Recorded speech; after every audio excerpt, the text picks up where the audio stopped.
Good afternoon. Good afternoon. City of Marque City Council Special Agenda of September 20th, 2022. Notice is hereby given. The City Council of the City of Marque will conduct a special meeting on September 20th, 2022, beginning at 5 p.m. in council chambers at 1109B Bayou Road, Lamarck, Texas, as well as via video conference hosted through Zoom. In accordance with section 551.127B of the Texas Local Government Code, the presiding officer and the quorum of the City of Lamarque Council intend to be and will physically be present at 1109B Bayou Road, Lamarck, Texas. This location will be open to the public, and the meeting will be broadcast at this location on Channel 16 and via YouTube. The council will meet for the purpose of considering the following agenda. The meeting has been called to order. Kiara, would you give us a roll call? Councilmember District A, Present. Councilmember District B. Present. Councilmember District C, Present. Councilmember District D, Present. and Mayor. Present. Let's stand for the invocation and pledge. Mr. Park. Mr. Park, will you lead us in the pledge? Yes, sir. Yes, sir. Thank you. I'll lead us in the invocation. Father, we thank you for today and for all that are assembled here. We thank you for this great city that we call home. Lord, we pray that you would bless each and every citizen, every appointed official, and those of us here tonight, that we would deliberate, Lord, thoughtfulness to do what's in the best interest of each and every member of this great community. We thank you for the opportunity. In Jesus' name we pray. Amen. Park. I pledge allegiance to the flag of the United States of America and to the republic for which it stands, one nation, under God, indivisible.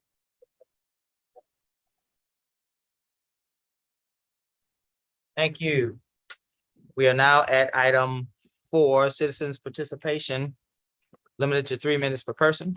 Comments from the public will be heard at this time. Any person with city-related business who has signed up may speak to council, limited to 3 minutes. If you wish to speak, give the mayor your full name, address, the item you wish to speak about. Compliance with the Texas Open Meetings Act, the city may not deliberate on comments. Personal attacks will not be allowed, and personnel matters should be addressed to the city manager during normal business hours. Press *6 to mute or unmute yourself. If you're participating by telephone, if you're participating via Zoom, on smartphone, tablet, or computer, you may mute yourself or unmute yourself by pressing the microphone icon in the lower portion of your screen. If you're attending in person, please approach the podium to my left, to your right, and give the mayor your name and the item you wish to speak about, your address, and you will be heard at this time. Are there any persons, Kyle, online wishing to speak? No persons online. Let's move to those.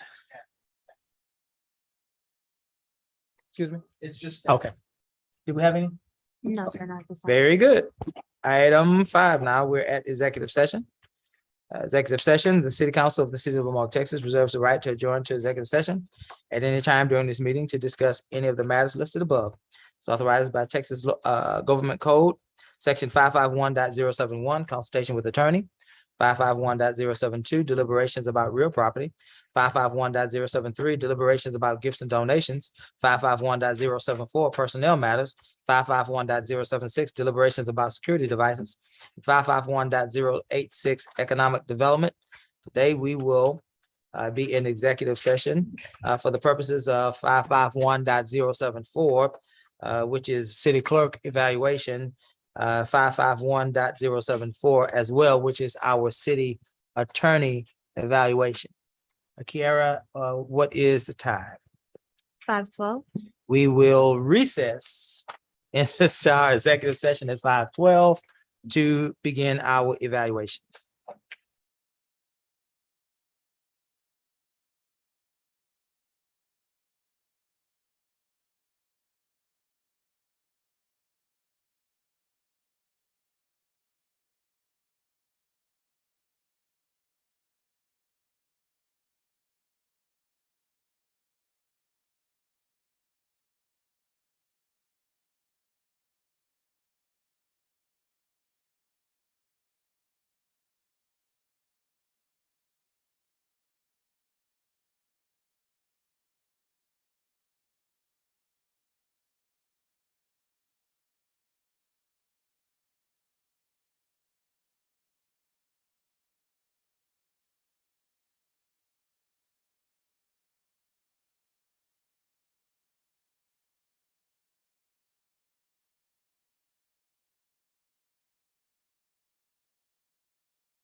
Hello? Let me know if anyone can hear me.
Hey, Don.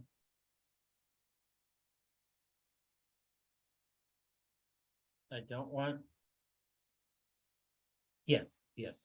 That's the one where the service was kind of screwed up, yeah. Okay, thanks. Bye.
Back. Mike's on. All right, let's do it again. Welcome back. We are back in our special call meeting after our evaluation of our city attorney and our evaluation of our city clerk. So we are now at item that wasn't good enough to open it. I'm declaring that this meeting is open at what time? I'm sorry, Kiera. I totally forgot. I'm sorry. What time? 6:21. 6:21. Thank you for helping me. We are now at item 6, actions taken from executive session. Item 6.1, section 551.074, personnel matters, city clerk evaluation. Council, are there any actions that we wish to take on item 6.1? None at this time. Hearing none, we'll move to item 6.2, section 551.074, personnel matters, city attorney evaluation. Council, are there any actions that we wish to take on item 551.074, city attorney's evaluation? None at this time. Very good. We'll move now to adjournment. I'll entertain a motion to adjourn. So moved. There's a second? Second. All in favor? Aye. Any opposed? We stand adjourned from our special call meeting at 5 o'clock. We now move to our special call meeting City of Lamarck City Council Special Agenda, September 20th, 2022. Notice is hereby given that the City Council of the City of Lamarck, Texas, conduct a special meeting on September 20th, 2022, beginning at 6 p.m. Council chambers at 1109B Bayou Road, Lamarck, Texas, as well as video conference hosted through Zoom. Accordance with section 551.127B of the Texas Local Government Code, the presiding officer and the quorum of the City of Lamarck City Council, intend to be and will physically be present at 1109B Bayou Road, Lamarck, Texas. This location will be open to the public, and the meeting will be broadcast at this location on Channel 16 and via YouTube. Council will meet for the purpose of considering the following agenda. The meeting has been called to order. Kara, would you give us a roll call, please? Councilmember District A, Present. Councilmember District B, Present. Councilmember District C, Present. Councilmember District D, Present. and Mayor. Present, thank you. I would lead us in an invocation. Cesar, would you lead us in the pledge, sir? Let's stand.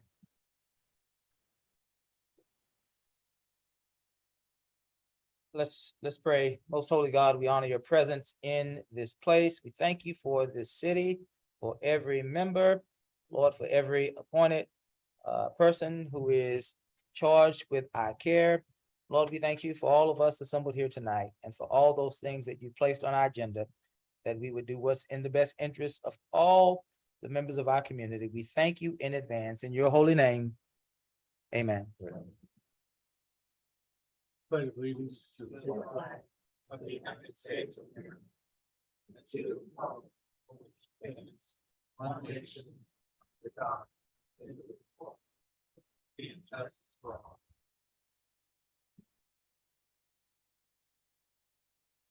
Okay, we are at item 4, presentation 4.1. There is a proclamation for former council member Clint Brown. Family members of Clint Brown. Yes, ma'am, you may approach. I'd like to ask Councilwoman McAuliffe to join me, as Mr. Brown was definitely a former council member from District D, and she is the current representative of District D. What do I need to do? Absolutely, absolutely. Would you like to speak after we present you with the proclamation? Yes, ma'am. Welcome.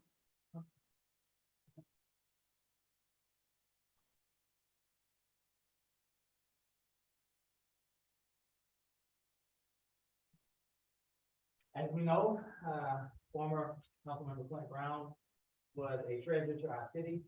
He was one of the hardest working council members that we've ever had, served our community. He was a very, very loving soul who gave tremendous amounts of time and energy, not only to District D, but to the vast majority of our community. Many of you know him as the person that was responsible for the sleigh, the Christmas sleigh, and he was proud of that.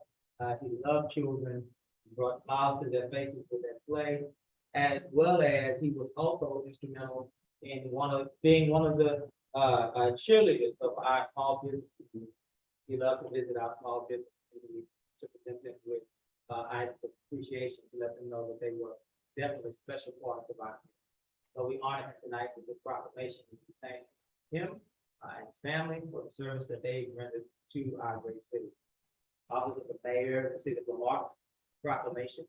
Whereas in Logansport, Louisiana, on December 11th, 1930, a mere 91 years ago, Clint Brown was born to Dave and Alvin LaFitte Brown. And whereas Clint Brown served his country until honorably discharged in 1948, followed his service to his country with yet another attribute to his strong work ethic, serving as a master pipe fitter for 55 years.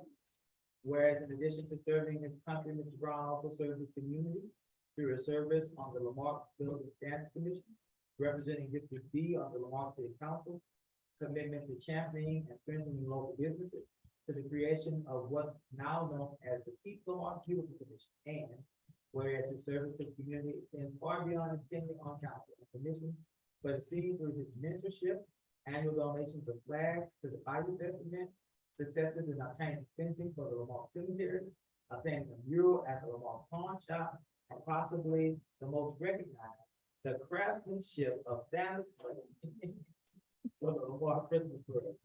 Now be it resolved that the city truly mourns the loss of Mr. Clint Brown, the family, friends, and community that love him, Now therefore, we, the mayor and council, by virtue of our authority vested by the city of Lamar, do hereby proclaim today as Clint Brown Memorial Day. City of Lamar, we do hereby urge everyone in the community to encourage one another at this time of bereavement. Testimony whereof, witness my hand in the seal of the city of Lamar, Texas, the 29th day of July, 2022. Keith Bell, Mayor. Let's give Mr. Brown a hand.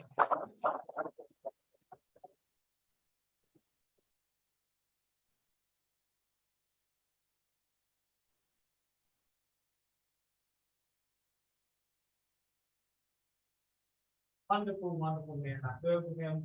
I'd like to allow you to speak, and then I'd like to ask Councilwoman McCollum to close this portion of our meeting with her thoughts. On behalf of the Brown family, we would like to thank Mayor Bell, the city council, for the proclamation given in honor to the Clint Brown councilman. Our dad worked hard for the city of Lamar, a place he called home. If there was anything that ever needed to be done, the residents of Marque would call upon him. Honesty, trust, and respect were not just words, but honor, courage that he worked hard by and he instilled in his children. You can drive around the city of Lamarck and see his footprint. The beautiful gates around the city, the mural on the local mural, the mural on the local businesses, recouping land for years that belonged to the city. Dad shared with me the next generation and his hopes for the city council. Never forget the citizens that helped you lay the foundation from yesterday to build on tomorrow.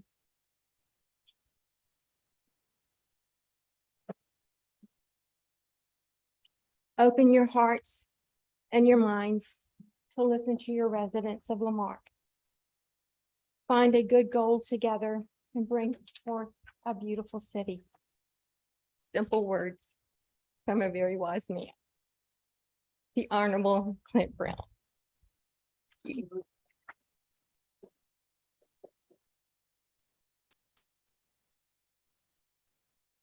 want to present this proclamation to you, and then they definitely want to hear from Councilwoman McCollum.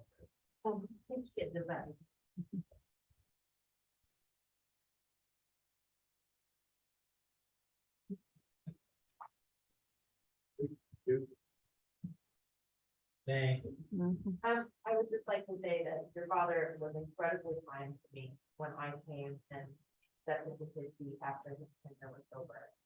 He and I didn't spend, a lot of like bingo nights together or anything like that, but he took time to speak with me and share with me what he thought was important.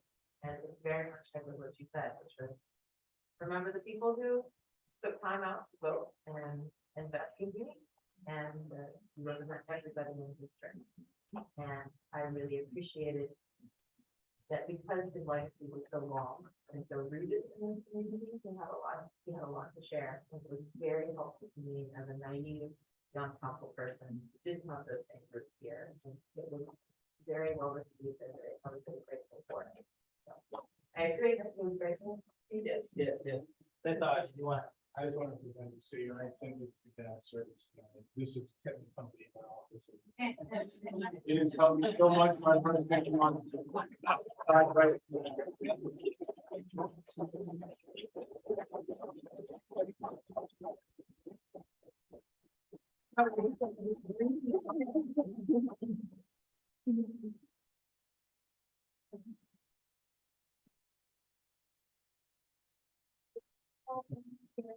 Thank you, Stefan.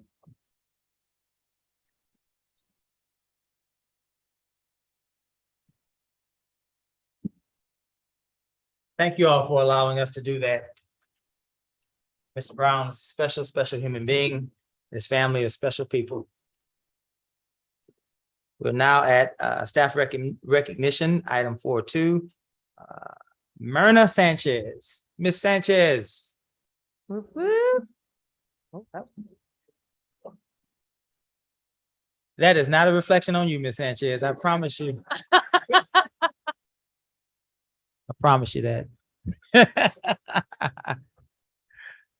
All right. Go ahead, Councilmember Carlson. We're gonna, Michael, give them about 15 seconds so that Ms. Sanchez can have the floor. We want to make sure that she gets the recognition.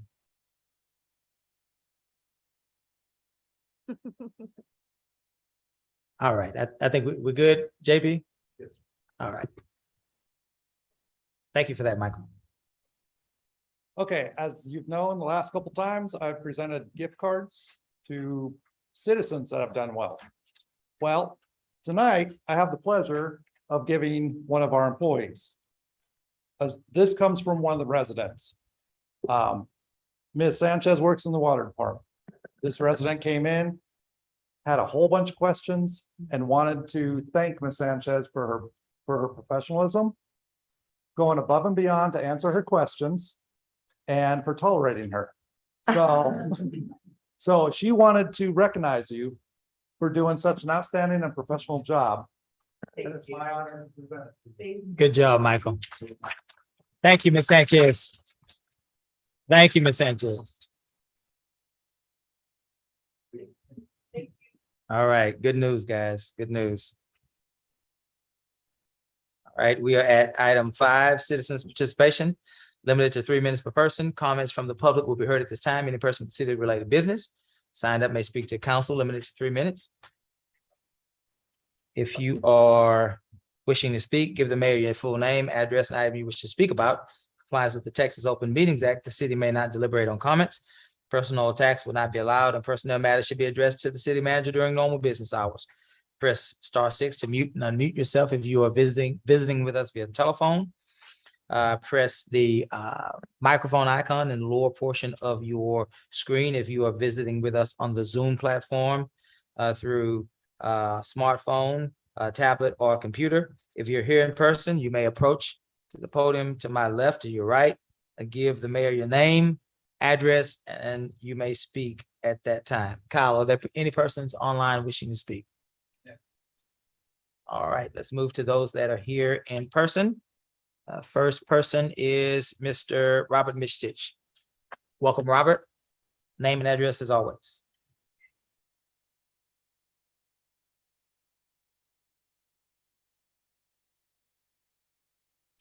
Robert Mitchstich, 24 North Curlew. I want to speak about the franchise fee ordinance that is proposed tonight. But set the stage first. I want everybody to know that the city of Lamarque has received more property tax money this year than they did last year, even at a reduced tax rate. And that will continue until through next year. We've got appraisals and we've got new growth that keeps driving this thing. Now, with that, last year, our debt rate service, you've got maintenance and operations, and you've got debt rate as far as part of your property tax. On the debt service side, it was supposed to have dropped to right at 7% last year, but instead it was bumped up to 16 cents without having the debt, any additional debt, but they bumped it up. Now, this year it's at 14 cents. A lot of money's been taken in under a debt service side of the property tax rate. So in this franchise fee, they want to take 20% if you combine all of your water bills, both residential and commercial, that's water and sewer bills. They want to take 20% of what that equates to and take part of that debt service and pay into the general fund. Then they want to take certain departments, everything but basically everything but police and fire, and take 1/3 of that, 30% of that, that's travel, that's anything and everything in that department. 1/3 of that and transfer that into the general fund. Now that's contrary to just what we went through the other day in the audit when they made a big deal about not putting anything into debt service that wasn't supposed to be. Okay, well, that's just the opposite. We're going to take the debt service and put it into the general fund. Now, under tax law, you're not supposed to do that. But I'm not here going to argue, what's legal or not, because under tax law, you can't do it if you're for things that are budgeted annually or for 1 year. But if you're putting it into the general fund and you're not saying exactly what you're gonna use it for, well, I guess it might be legal.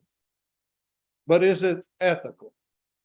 This is why Lamarck, along with some other cities, is being used as examples right now for meetings with the state legislature of all the underhanded things that are being done. Yes. And, Yeah. okay, well, let's I say mean- not underhanded, but let's just say, you know, Sure. they're wrong. Your integrity, your ethics will follow you forever. This is unethical what you're doing. It's your Well, choice. yeah, just, they haven't done it yet, so. That's correct. We'll see how it votes. Thank you. Thank you, Robert. All right. We are now at Mrs. Charlotte Westerledge. Hello, Miss Westerledge. Good to see you again. Your name, full name and address, ma'am. Shady Lane. I live right off of Highway 3, which is the old Galveston Houston Highway. Yes, ma'am. So I'm in an old section of town. I'm in precinct D. And before we had the pandemic, I had been talking to the Mr. Hernandez, who does cleans the canal.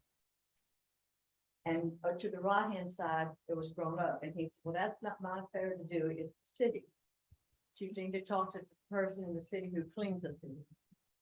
Well, the pandemic set in, and I couldn't get in touch with anybody in the city. And because people throw stuff there, people throw trash in our area a lot, just because they can. And right now it needs to be cut. And it's on Banana and Maple. And I don't know who owns that property, but it's not taken up. That's my first. Well, another part of that too is there's a microwave antenna there that's been disbanded and it's growing up, so the grass is getting tall. And Mr. Burchett explained the water bill to me, because I had gotten something on the email from someone and I didn't understand it. He explained it, I think, pretty well. It sounds like that the water department should be paid into the water department and not into other areas. Every area should take care of itself. That's the way I understand it. I'm not a politician. I'm just a housewife. So let's see. I've got 5 things I want to take to talk to you about. If I read my water, oh, when is Highway 3 going to be completed? There's getting big, I go down that a lot. And deeper ruts are getting it, and it's really, it's embarrassing to the city of Lamar to see that happen. And I know that the state's responsible for it. Can we call the state department and push them to do it? I don't know. I'm just asking. Mr. Mayor, Yes, ma'am. I voted for you for mayor. Yes, You've been a long time citizen in Lamar. Mhm. You love Lamar like I do. I've lived here for most of my life. That's a long time. Mhm. And because rumors are going around, and I don't know what's true and what's not true, but there should be some transparency about that so that we can understand what's going on. Did you realize that it was costing the city of Lamar almost $1,000 to have that election? Which This election? to remove Yeah, we that can't- tax. No. I'm just trying to understand which election. Which election? It's costing about $1,000 to have you recalled. Okay. And I don't know who's called this, but your secretary, I might be crossing the line on this, and I do apologize. But whoever started this ought to be able to pay that $1,000 and not the Thank you for that, Ms. It Westerledge. seems like a waste to me to spend $1,000 that's going to be undone. Yes, ma'am. That's all I had to say. Thank you for that. It's good to see you again.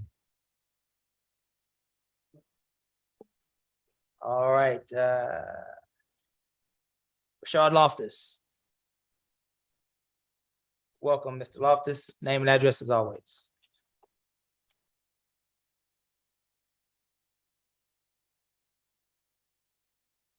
Good evening, Rashard Loftus, 309 Johnson. I'm here at the last meeting. Mr. Alan Harnish came before the council Mhm. and spoke about Bobby Beach and the condition that it's in. So I met him out there Saturday along with Richard. And that place is in horrible condition. Ms. Yancey, it's in your district.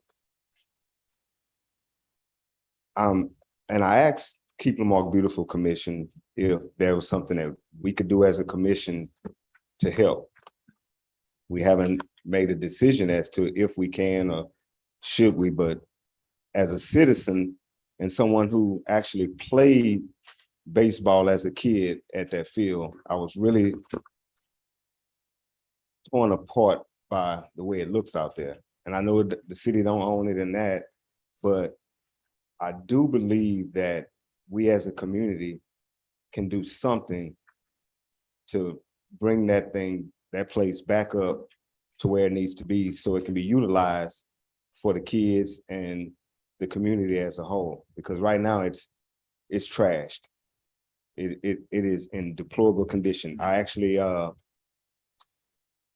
got plans on taking one of my pieces of equipment out there this weekend and try and do something with it.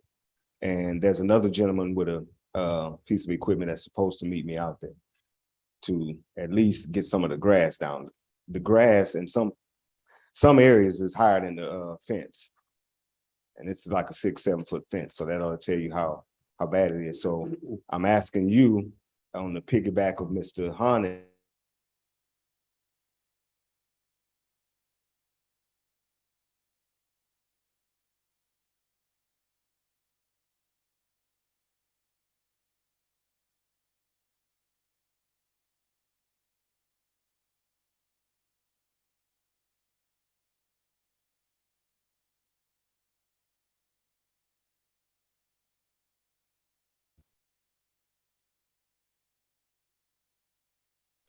That's it.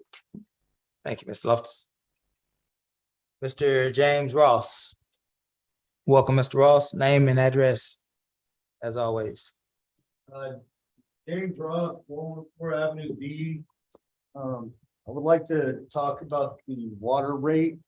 I understand I'm still the F&G in town, but I'm pretty decent with numbers and making things fluctuate so everybody makes a nickel, but we can save those that need to save a nickel, save that. You know, I don't think the numbers that I heard in the presentation, but I can't actually see them and work them like I can our rates that we have now.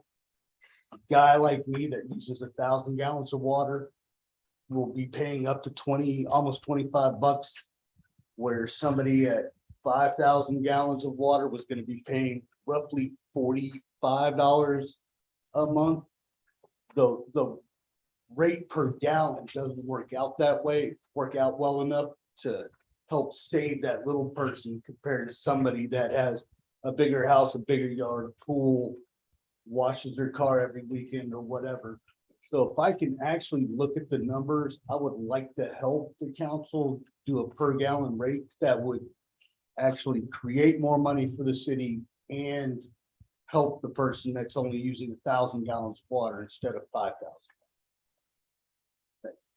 Very good. Thank you, Mr. Ross. Gus, do you have the other document? I do. He can just put the address. Okay. There, Mr. Lowry, we need your full name and your address, sir. Welcome.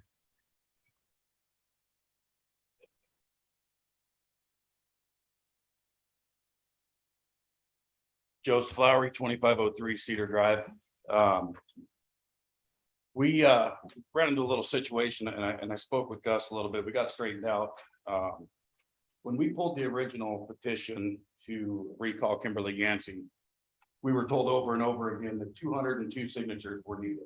The fact of the matter is there was only 144 signatures needed, which brings us to the position we're in now. This first recall petition is actually good. That would have put Kimberly Yancey on the May ballot. So I'm not sure if we're gonna, This is gonna be sent to the AG. But these people that signed this, their signature matters, and collecting signatures is not an easy task. People work, games, blah, blah, blah, you know, and stuff like that, but fact of the matter is, this first one was good. And we were given the wrong information by the city of Lamarque. And I don't know how to deal with that. I don't know if Gus has any recommendations on. If you want to set up a meeting with us, that's fine. But I think that the citizens need to be aware that this first one was actually good. And I think that every signature on here, I think that it should be attached and put with the second one, that it is finished and it is good and it's done. So it'll be turned in this week, and that's all. Thank you, Justice. All right, guys, we are now at 6. Conduct a public hearing to hear public input on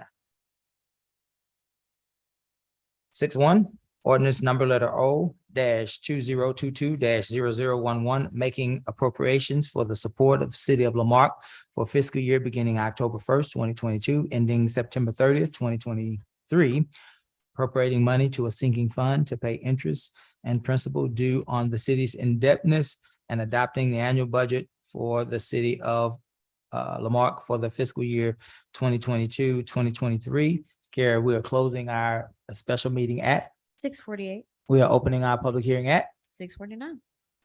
any persons via Zoom wishing to speak to ordinance number letter O 2022-010011. Any persons wishing to speak to item 6.1? One more time, any persons wishing to speak to item 6.1? We will now, can we move, Kiara, Gus, within this public hearing? Do we have to close and open, or can we move within this one?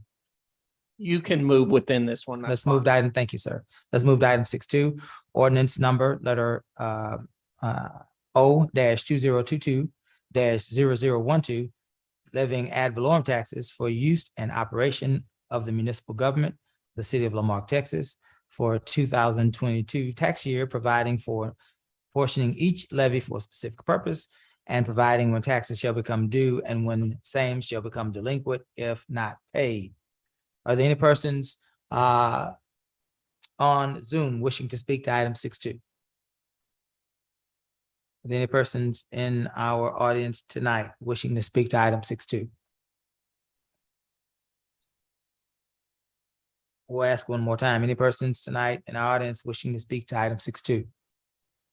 We'll move to item 6.3, ordinance number letter O -2022-0015, approving the redistricting of the city's single-member council districts and establishing a new district boundary lines based on the 2020 census data for the city of Lamarque, Texas, city council elections, making various findings and provisions relating to the subject and providing for an effective date.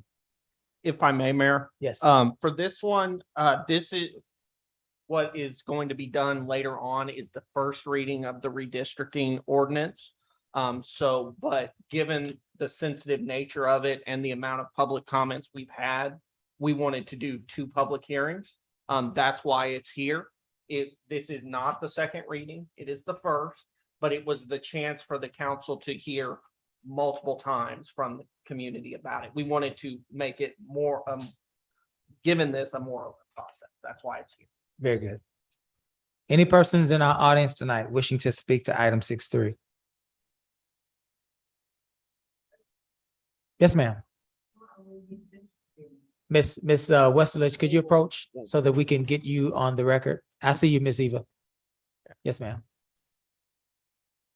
Your question was, why are we redistricting? Yes. Okay, Sure. Can you follow up with me? And I because I can't deliberate with you.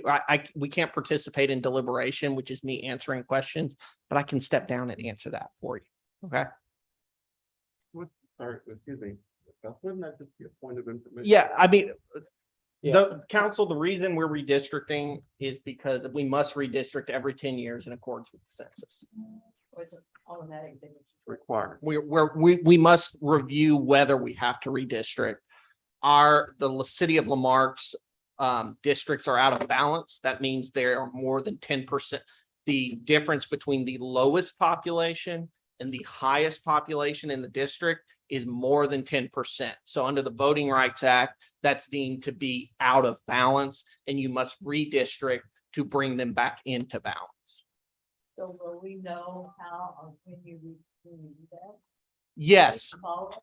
Yes, so this is your so we're having a public hearing tonight. That's what this is on that process. There will be there have been prior presentations, but there will also be a presentation tonight on what the proposed maps are. Council is going to council may ask myself or the redistricting council, Mr. Heath, his name is Bob Heath, specific questions about it. And then at a subsequent council meeting, there will be a second reading of the ordinance, and council both at this meeting and the next one can make any changes that they want to the map. And we have Mr. Heath's firm on the line so that we can make those changes in real time. It's kind of silly, I know, but I have to be home at 7:30 because I can't drive after dark. I just take places with him so I can stay for it.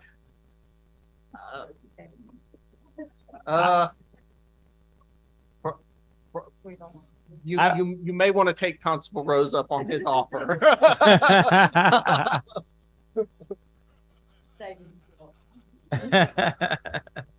Thank you, Ms. Westerlich. Ms. Eva, you ready? Can you approach so that the people at home can hear you? Yes, ma'am. Thank you.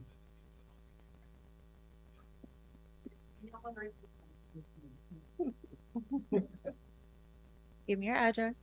Eva Libby, 280-2808 Venice Street. Can I go back to 6.2 because I just noticed something? Yes, ma'am. Yes, ma'am. Okay, thank you. It says, for 2022 tax year. Is that 2021 to 2022? Or is that 2022 to 2023? I know that's kind of a really odd question, but we haven't even gotten all the levies and everything done yet for 23. I believe I'm correct on that. The levies, the revenues and everything. So is that ordinance off of 21 to 22? No, it's for the tax year 2022 to the fiscal year 2022 to 2023, which so it's going to be the 2023, your taxes that are due January 1, 2020. Okay, so we don't even have that budget in order yet. How can we do an ordinance on it?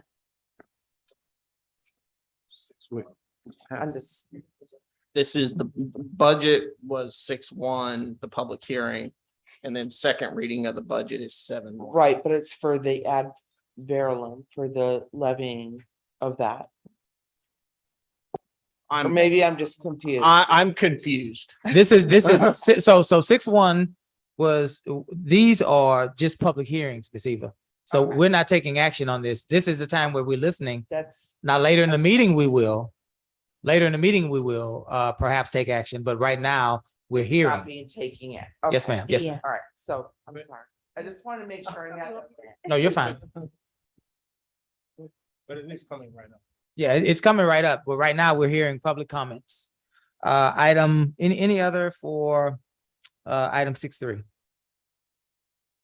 Hearing none, we'll close the public hearing at, 6:56. we'll open the special meeting at 6:56. Yes, sir.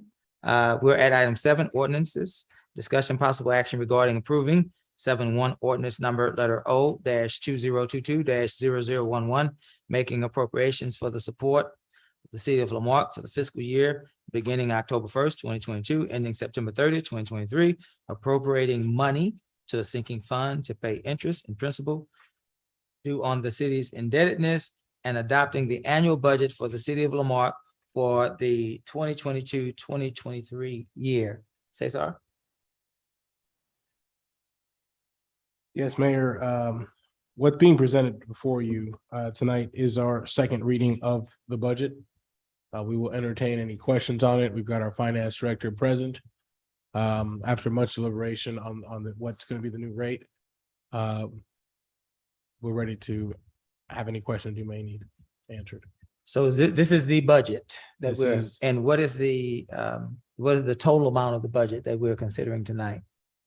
And what tax rate would that be on at?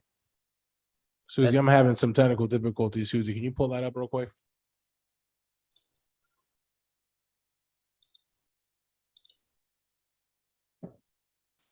Yes, can you hear me okay? Yes. Okay, I don't have the total, it's posted online, but, let's see. I'm sorry, what was your second question? Second question is, at what tax rate is the budget that we're considering now, what tax rate would this be at? It's 46 cents. I think Okay. it's 0.461628, if I'm not mistaken. That would be equal to the de minimis rate. That's correct. Mhm. It's Okay. at that rate. Okay, thank you. Just wanted to try to get some clarification for our community. Council, do we have any questions for Ms. Koo as relates, or any of our staff as it relates to our budget to item 7.1? Yeah, so when we were in budget workshops, we had a lot of long conversations and a lot of revelations and going through a lot of different things. And because of the timing of many different issues and needing us to move forward with levying the tax, we never got to the point that we normally do at the end of a budget workshop where we kind of make our final assessments as a council and, go back to the things that were considered, that were presented to us and all of that. I just want to get some clarification for when we can expect that type of time to happen. Now, Now, but do we have anything attached to look at? the only item that was attached, it's been on our city's website, would be what the budget looks like. Also presented at the last meeting were the changes that were made along with the staffing changes of what we could afford with what was recommended. And I can't share my screen. I mean, I don't have that ability to share my screen, so it's online. And there are one a recap of changes from city managers budget. Susie, we're about to share the screen right now. We're gonna zoom in a little bit. This is what's on our city's website. The financial. Yeah, these are, and according to the charter, we can only show you what changed from the city manager's official proposed budget. And if you approve it, then it becomes the adopted version. So I couldn't really say it's an adopted budget online because it has not been adopted yet. So that's why these are the things that we made changes from the city manager's proposed budget that we discussed in 5 full days of budget workshops, if you recall. Susie, Where? Yes, sir. Susie, Uh-huh. can you hear me? Mhm. There is a line item, it looks like the second line. It says transfer in from utility fund. And then under that, it says transfer out to general fund. It looks like $806,000. Mhm. Explain to us, when I say us, I mean the community, what this is and what you are attempting to do in this. The whole purpose behind this was, if you recall, last year, we split certain positions, some in half, some in a third or whatever. So just to stay consistent, we discussed this with the auditors. Instead of just arbitrarily, split this in this percentage, split that in that percentage, we just wanted to standardize. Okay, well, here's how much that in the general fund, these different areas and staff and departments perform work benefiting the water and sewer customers. That's utility fund overhead costs. So we want to apply the same approach every year. I mean, we just want to establish that as a policy and do it consistently every year. instead of just this position at certain percentage, that position as another percentage. So each year it can vary. We just want to standardize it. And that practice has been with other cities, per the auditors. And that's why we just want to establish some kind of consistency of the approach that we want to apply each year, because the overhead cost that's occurring generated from the general fund has not been captured all these years. Now that we want to base it out of, user fees approach, then we want to capture that cost. But as far as, doing it, we just want to do it religiously, consistently every year with the same approach. And that's the whole idea behind it.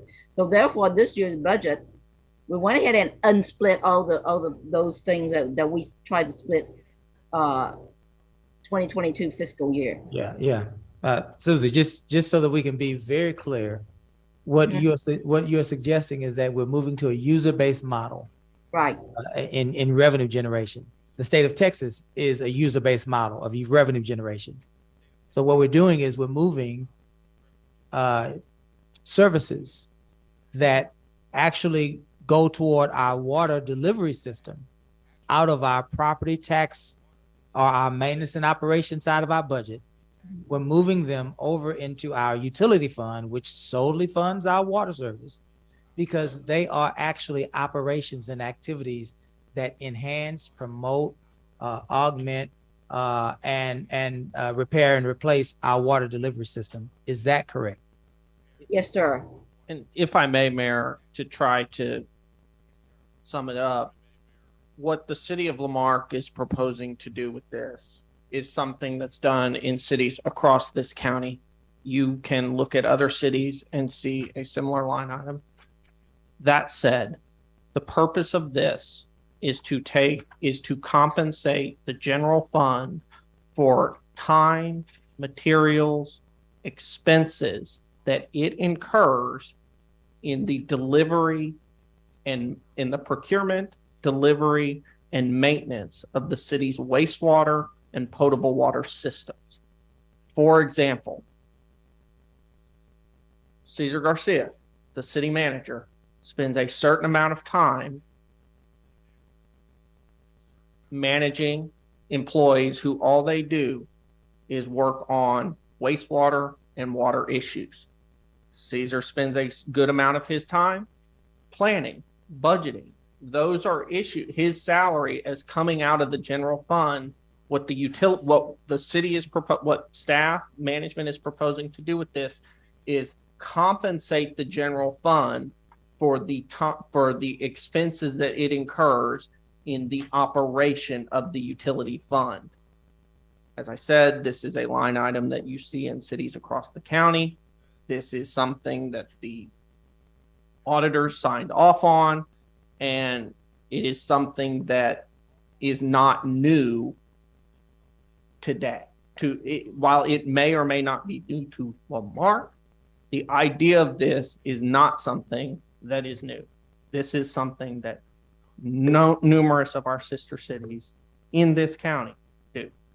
And would it be a reasonable comparison to say that it's similar to, let's say, again, I come from the nonprofit world, where if we receive grant funding to execute Project X, you can receive funding from a particular grant source to pay for several personnel percentages of their time spent on Project X. Essentially, yes, Council. Okay. Can I piggyback off of that just to explain that example? So the difference there is that if you had a payroll authorization form, your form would be saying 10% from here, 5% from there, whatever the percentage breakdown would be. So you would have different line items. What that does is that opens us up to any type of counting manipulation that we do not want to open ourselves up to. That's something that historically we have made it a point not to do so. It was further recommended by our auditors that we should not do that any further. Susie, if I speak out of turn, please correct me on this. But previously, different positions have been budgeted certain kind of way. What's happening now, no different than the changes that are happening. It's the mechanism in which it's being done. So now, for example, since my name was burdened, let's say in a scenario where I was 50-50, Susie, correct me if I'm wrong, I will now be 100% from the general fund, and then we will be reimbursed from the utility fund. Same thing, just we're doing it through a franchise fee. Susie, correct me if I'm wrong. No, that's true. But now that we have it as an approach, we're gonna apply the same approach every single year to stay consistent regardless. It's gonna be the same approach. It is not being used to balance the budget. It is being used to capture the overhead cost of staff that's in the general fund to benefit the water sewer utility customers. That's the whole intent, just like when we run payroll. Now, we run payroll not just for the general fund employees, we run payroll for all city of La Marque employees, including utility. So that's the reason why. So, I'm Go ahead, sorry. Karen. Go ahead, I'm sorry. I do have a question for clarification. How long has this practice been occurring within our city? Within our city, I don't think it has ever occurred in our city. But, you know, I can only go back to the time that I've been here. Prior to my time, I can't answer that. You mean, how long have the salaries been split? Right. Okay, so I think the question is not how long, Okay, since when there's been a franchise fee, because this is what's Okay. being produced now, Salaries but been but for split. how long have the salaries been split? Oh, quite a few years. I don't know. It was already in place when I came, So And how long have you been here? 10 years. So you've been here 10 years. So we've done that user-based culture before. Practice. Right, but I don't know when it started. Okay. So the reason why I'm asking, because there is some question about saying that this hasn't been done in previous councils, but according to you, it's been done in previous councils. Is that correct?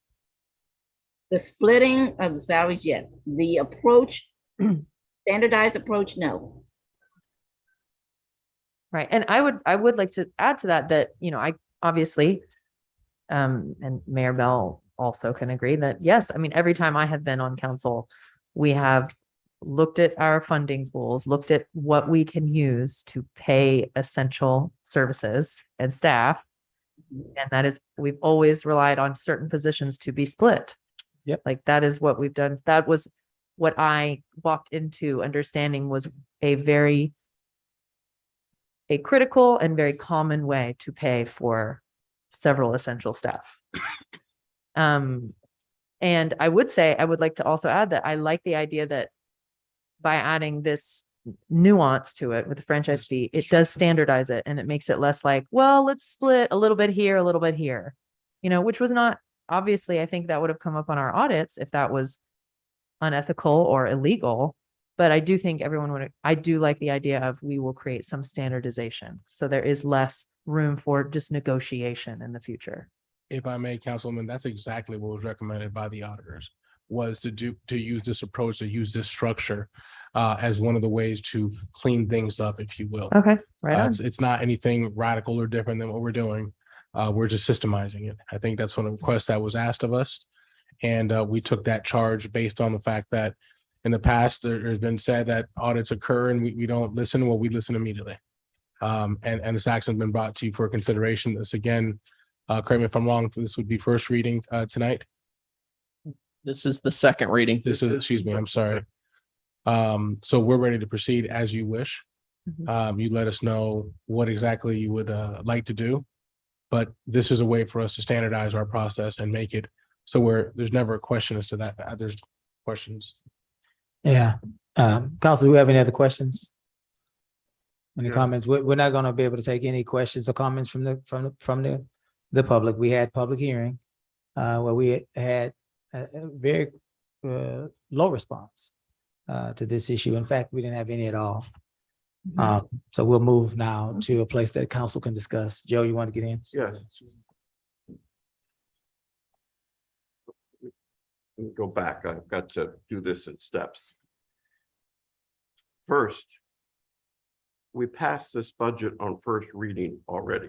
That's number one. Everything's been available online. The changes I've looked at them on there.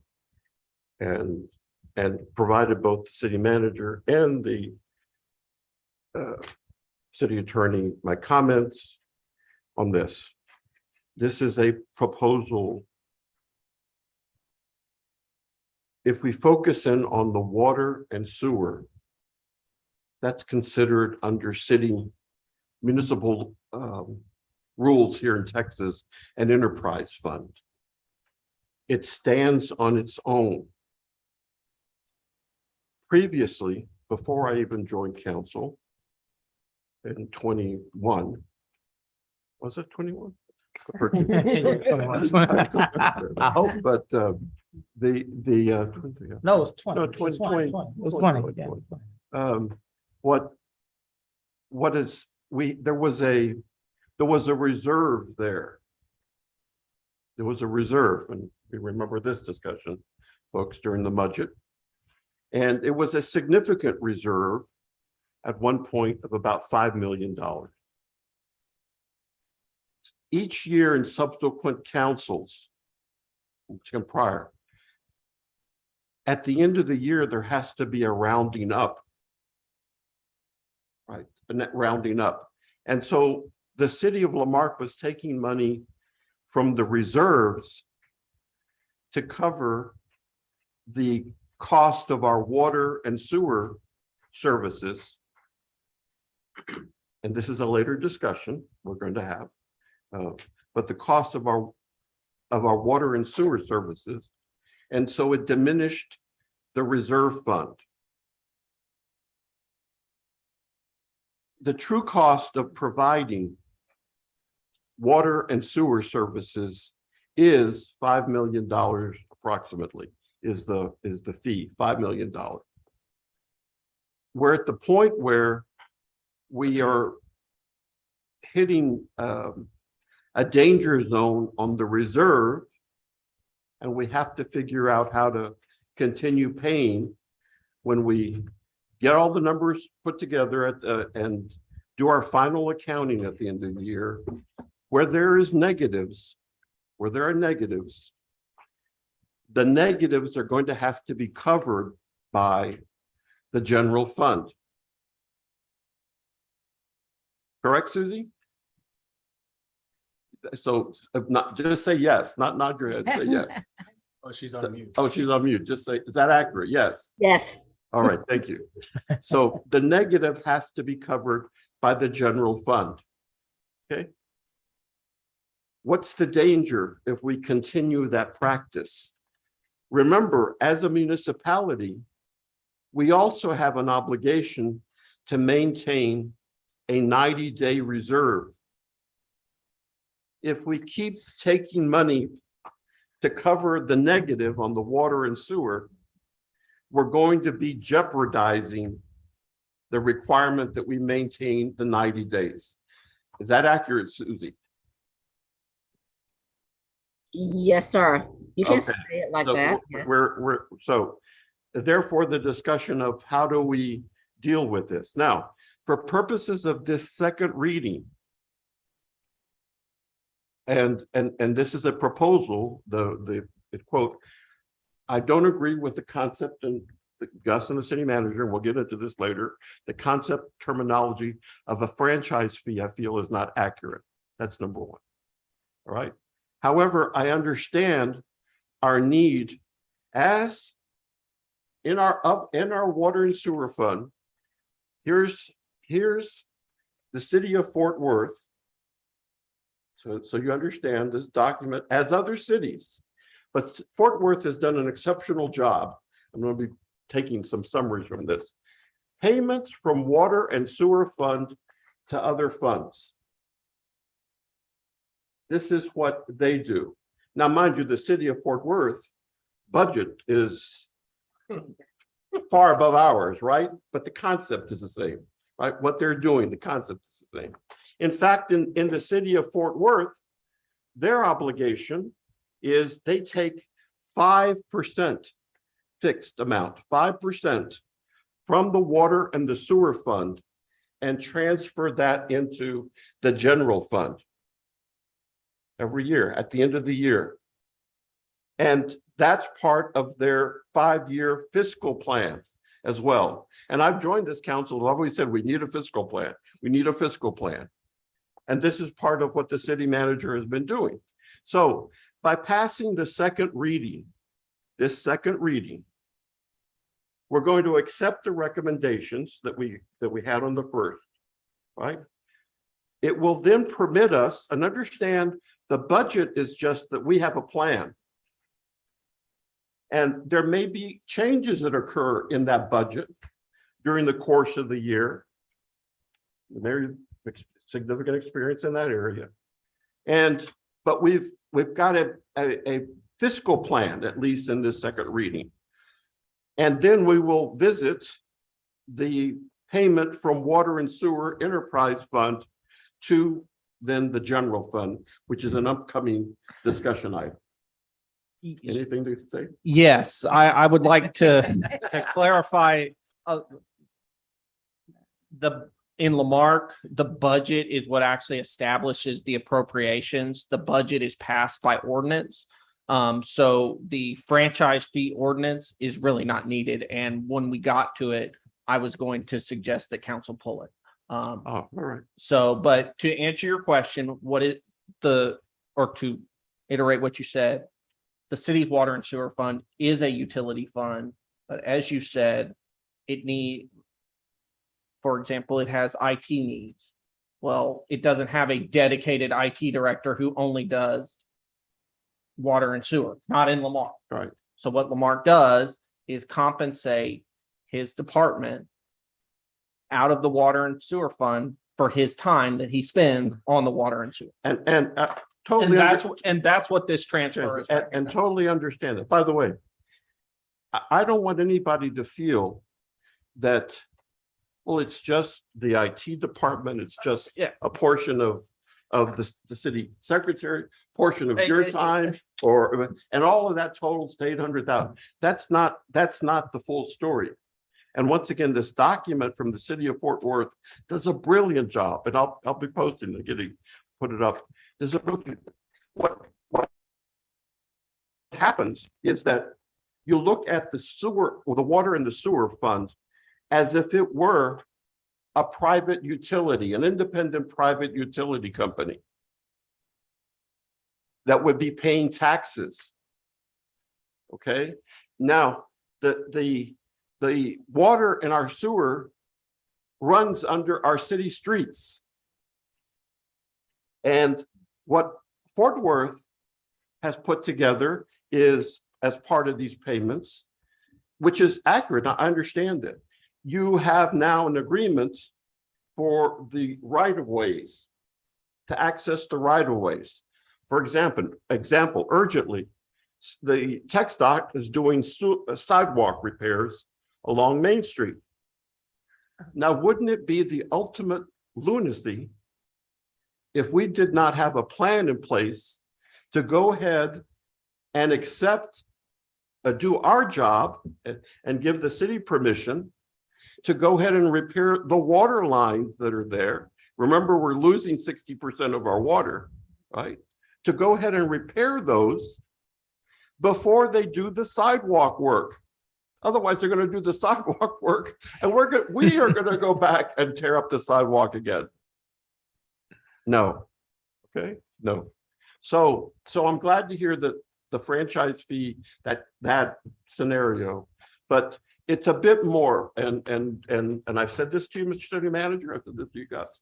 I think, Mr. Mayor, I said it to you. We need to do a better job of explaining this scenario here, which is, heck, as I said, the city of Fort Worth is doing it. It's outlined here on this side. And so hopefully I can be part of that process, working with everybody else. But I move that we go forth and approve this on the second reading so that we can proceed. Sure. Is there a second? I second. Any further discussion? Yes. Mr. Paulson? I looked at the recap, the city manager's recap, and I missed it the first time. I'm trying to understand why city manager, you put in for 2 fire engineers to work at the admin building? when we have other departments that need a lot more help. Certainly, as part of the budget workshop process that took place, they requested several different positions. These are more to assist with some of the inspections that need to take place. And I see that our fire chief is just here. I'm sorry. But essentially, the intent is for these to ultimately be cost neutral positions or cost positive positions, because they'll be able to attend to a lot more of the inspections and our growing rate of inspections. We have several forms of revenue that have not been collected on that side. And it is, Chief, come on up, Chief. It may best be suited for us to utilize those positions as they'll be cost neutral, actually cost positive. Chief, I know you just walked into it. We're talking about the item. The question was asked is, what do you need the 2 partial admin fire engineers that you've requested? So one of them would be on our EMS billing side for our QA/QI to make sure that all of our bills go timely and are to help increase our collection return from the EMS. And the other one would be in the fire marshal's office to do life safety inspections, certificate of occupancy inspections, all the annual inspections that the commercial businesses should be getting each year. Why are they engineer positions? That makes no sense. Engineers drive fire engines, pump trucks. As an engineer's rate of pay, not an engineer's. Yeah, it was more of rate of pay. We don't have another position stated as that. So that is equal to that pay. Well, I disagree that those should be engineer positions, if even positions at all, to be honest. Now, down the road, yes, once we get the money in, yes. But right now, I think those positions can be used elsewhere in the city. Michael, are you? My opinion. Are you, so is it that you're saying that they don't need those positions at all, or are you At saying? this time, at this no. time? Okay.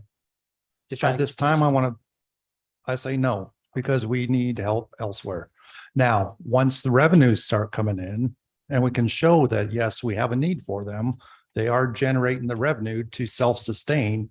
Yes, I'm for it.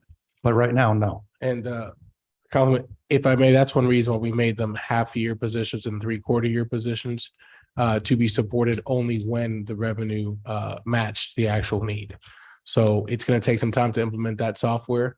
It's going to take time to grow into that situation, and we would only move forward with these when we're ready and able. Go ahead. Well, an engineer and admin at 3/4 of a year at $74,978. It's the reason is because of their benefits. That's what drives that mostly up.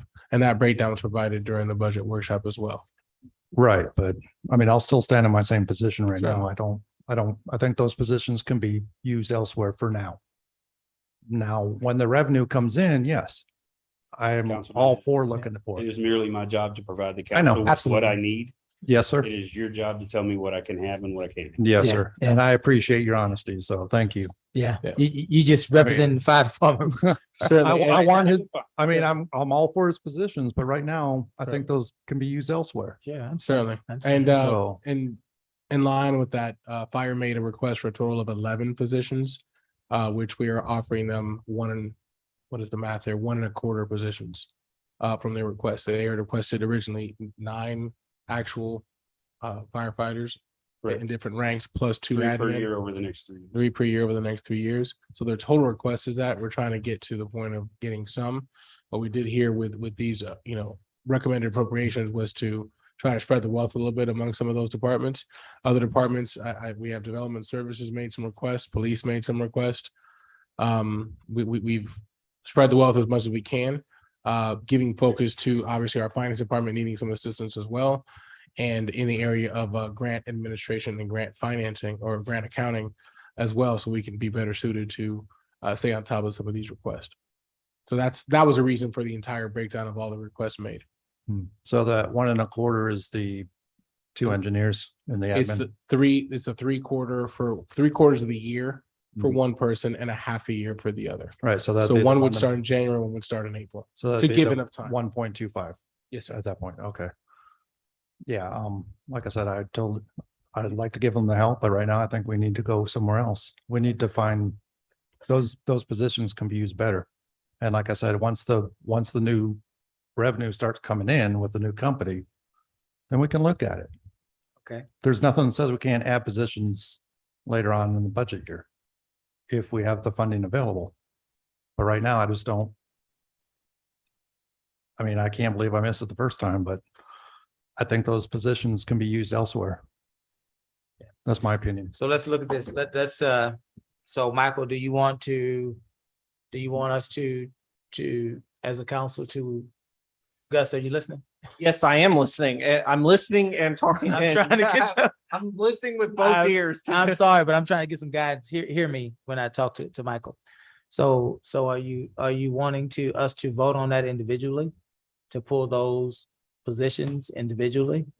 Or do you want to vote? Are you looking to vote on the budget as a whole? I'm so sorry, Mayor. Please help me, because I'm just trying to, I'm trying to facilitate. Yeah, so we're discussing who's gonna respond to your questions. Okay. So we are in a bit of a situation here in terms of timeline. Today is now September 20th, and we have to have a budget passed by ordinance by September 27th. In the event that at this point in the process, you all make any changes to what that budget looks like, you all restart the clock. We have to go completely back to square one, which at this point you do not have the time to do in order to not violate our charter. Okay, well, we don't. And to follow up on what Kiara said, there are budget amendments that can happen as the Mayor Pro Tem indicated when he was speaking. The council is free to entertain budget amendments at a later date. Yeah. And well, in that case, I am not going to stop the process. And I guess to follow, these are half year and 3/4 year positions. So, Right. correct? Yes. Okay. And if I may, on that sense, if it's any sense of comfort, we can revisit this 3 months into the fiscal year before we make that decision either way. So we're talking about January 1st. And as we know, it's very unlikely to have somebody start on January 1st, even if we planned by posting it now. And, So we can. and I'd also like to add that, Michael, I have a fair number of questions as well about some other things that aren't in here, but are things that we discussed. And I'm trying to remember that this has been a wild ride, this budget season. And so there is a lot of things that, like I said, that normally happen that didn't really happen because of, the time crunch we're on and the kinds of things that popped up to distract us. And so there's a few things specifically I would like us to go back and look at. And I prepared, I suggest that we let Cesar know separately, like, hey, what about this? What about this? We talked about those things. Can we get an update? And then if we as a council, we can talk about it. And then maybe that means amendments. But yeah, like you said, in the interest of making sure we are. Yeah, I don't want to derail the train, so. Crossing the Ts and dotting the Is, we should, I am in favor of moving forward. For sure. Okay. So let me say this for clarification purposes. We hear that there's a time crunch, right?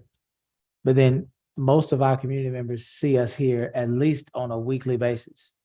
And definitely have heard about us being in day-long budget workshops. How are we in a time crunch? Are there numbers or pieces of information that we wait for that we have to receive before we can proceed to the next step? Just give the public, they see us working. So how is it that we end up with a time? I believe it's a posting requirement. It's a posting requirement, and it's also a requirement of a public hearing that we have to give X amount of days notice of as well. Okay. And that all of those working together, 7 days is not enough. Okay, so we're suggesting that they are built in the law. There are different hearings and meetings that have to happen. That is And correct. that puts us in this time. Okay, I just want to make sure that everybody's on the same page. Okay. Does anybody else have any other questions? I know that we have a lot of concerns. We do have the amendment process. And it sounds like, according to what Gus is suggesting to Michael, these two positions won't even be hired. They are half year and 3/4 year funded. So I would presume, not to put words in Cesar's mouth, but that he wouldn't hire them on October 1, because that would create an issue of the 3/4 and the half year. Very good. And, Good. and if you notice, all the positions being proposed are being done that way for time reasons. They're all either 3/4 year or half year. We were not able to afford them, 1 and 2. We are cognizant of time that it takes to properly post, interview, folks make requests and so forth. So we did that as a form of budget savings. Also to allow enough time for the projected revenues to match what we're hoping it would be there, in line with all the tax calculations that are still missing. And so we want to make sure we're in line and cognizant of our budget so we don't drive it negative. Very good. Any further discussion before we, it looks like we need a motion according to my notes. Mayor, may I speak? Yes, ma'am. Go ahead, Susie. I'm sorry. I want to bring it to your attention that there has been some minor changes between the first reading and the second reading on the recap. And the difference is the EDC board voted to give us, the general fund, more support financially regarding different positions. So I missed that during the first reading on the recap. So that's why I added those in for the second reading. That was my mistake when we did the first reading. So I completely left that out. I was just brought, it was just brought to my attention that EDC board wanted to give the general fund more support financially. So that's why you're seeing it on the second reading of the recap. And I can answer that, Mayor. Changes of substance require the budget, or require is what we were speaking of. Changes of substance generally are going to be the city spending more money. The city is receiving money from a separate entity that it is not appropriating. So I was comfortable that that was not a change of substance. That's essentially going into y'all's bank account. If the council wishes to, at a later date, appropriate that $18,000, that would be done in a budget amendment process. Thank you. Anything further? My notes say that we need a motion, Kara. We had a motion. We had a motion. second. Thank Yeah, you. we had a second. I've blown past that note. Scratch that one out. All right, we have a motion and a second. Any further discussion? Do we need a voice vote or? Not for budget, but you will for tax. Okay. Any further discussion? Hearing none, all those in favor say aye. Aye. I'm sorry, point of order. Isn't this a voice vote? Y'all can go ahead and do it by voice vote. That would make me. No, is it? Is it required by law? to I'm do a looking voice at vote? the, Let me go, hold on, let me go back. look let at me go the- back. Let's make sure we get it right. yeah, Take yeah, your look time. at the- It is. by individual voice last time. Yeah, y'all did it by voice last time. So Okay, let's, Okay. let's. All let's right. Do it by voice this time. All right. Very good. All right. Kara. Councilmember District A, Yes. Councilmember District B, Yes. Councilmember District C, Yes. Councilmember District D. Yes. Mayor. No. Item 7.2. Ordinance number letter O -2022-0012, levying ad valorem taxes for use and operation of the municipal government, the city of Lamarque, Texas, for 2022 tax year, providing for apportioning each levy for specific purposes, and providing when taxes shall become due and when the same shall become delinquent if not paid. I know this is a voice vote. This is our tax rate. Cesar, would you like to offer any discussion? I believe we've had more than enough discussion on this item. I'm ready to entertain any questions that council may have. As we know, this is current predicament that we're in, facing the situation, so I can entertain any questions. Any questions for Cesar or Susie or Gus as it relates to, or anyone as it relates to this item? Hearing none, we will then entertain a motion. There is language for whoever makes the motion. It's written, so whoever.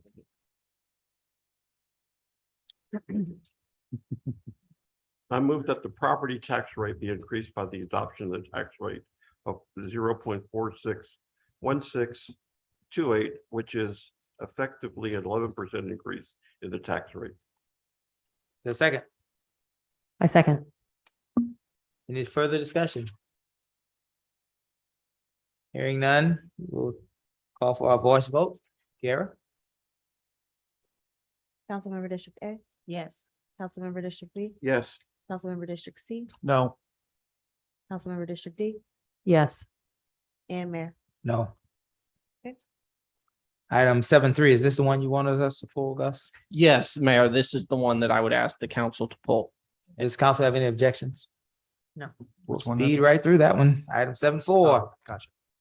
Ordinance number letter O-2022-0015, approving the redistricting of the city's single-member council districts and establishing new district boundary lines based on the 2020 census data for the city of Lamarque, Texas. City council elections, making various findings and provisions related to the subject and providing for an effective date. Says, Gus? That's gonna be me, Mayor. Bob Heath and Cameron Arsenault are on the line. I believe if Cameron could share his screen with the plan that has been proposed or that is being proposed. This plan, I'll start back. Every 10 years, the United States government does a census, and if your council districts, house districts, whatever precinct is out of balance, the governmental entity has to redistrict. The city of Lamarque's council districts, and by out of balance, what that means is that the difference between your highest council, the council district with the highest population and the council district with the lowest population is more than 10%. If it's more than 10%, then under the Voting Rights Act and court law, it's what's called out of balance. And the city has to undergo a process where it redraws the lines to bring the council districts back into balance. What is on the screen is the proposal that we are bringing to council. The red line, and to begin this process, we wanted to work with council. We used the current council districts as the starting process. So we didn't just throw out everything and start over. So what is on the screen are the proposed council districts. Those proposals are shaded in their respective colors. So B is shaded green, C is shaded, I guess, orange, A is purple, D is yellow. What the red lines are is the districts as they exist today. What the shading represents is the districts that are being proposed and that if council were to adopt would become the new districts. Obviously, everybody can see it, but I will try to summarize briefly. District D is expanding to the west. District C is expanding to the north. District B, which was the largest district, has to shrink. So that's why it is shrinking. District A is also shrinking a little because it was too large as well. I understand. Keep in mind that when we redistrict, we do so by census tract. And those are put out, or those are determined by the census tract boundaries are determined by the U.S. Census Bureau. The reason we redistrict by census tract is because we have to redistrict based on numbers that we have. And the government and the U.S. government only puts out the data based on census tract. So, for example, you see District B kind of runs along the bottom, the south into District C. The reason that is because that's the census tract. Those are the boundaries of the census tract. And so when we redistrict, we're trying to make sure that we redistrict and we know who is there. That's ultimately what we're trying to do. A question that's been addressed or that I'll just respond to briefly. You need to redistrict based on the numbers in the census. You're not supposed to redistrict based on plan development. The consideration is supposed to be the numbers as they exist today. The reason for that is it's one person, one vote. And development may be planned, but until it's there, it is just planned. So you can't, you can't really rely on that. And moving on to page 2, or the second page, it's a breakdown of the districts. You'll see that the ideal district size in Lamarck is 4,611. That is because there are 18,444 total citizens. So that divided by 4 give you your ideal district size.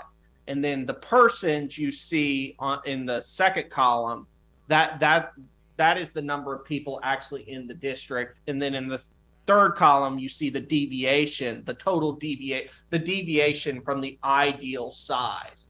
And as I said, what you're looking for is an overall deviation of under 10%. So from your lowest, which is C, which is under by 4.64%, to your highest, which is B, which is over the ideal size by 3.97%. That gives you a total deviation of 8.61%.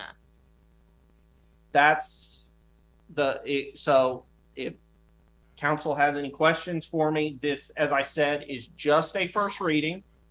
The purpose of the first public hearing was because, given what we're doing, we wanted the citizens to have as much input as possible on this. And candidly, you know, we have the map drawers here real time. So if anybody wants to propose an amendment, we can do so, and the council can see the effect of that in real time, so that we're not having to go back and forth. And you know, now that we think we're close, so we wanted to bring it to y'all for any last minute tweaks or some further feedback.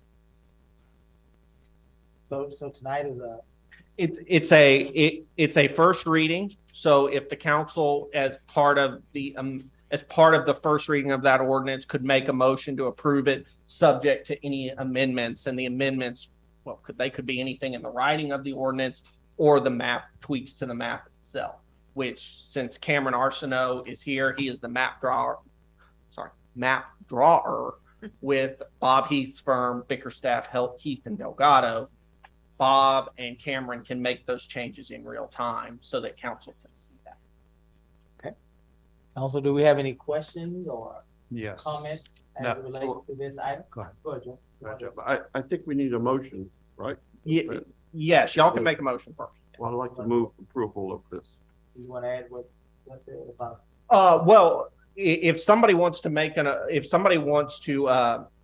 somebody can second it, and then the council can discuss. And then if anybody wants to make an amendment, they can offer it to the mayor pro tem, who could accept it as a friendly amendment. If he decides not to, he or she could offer it to the entire council for acceptance.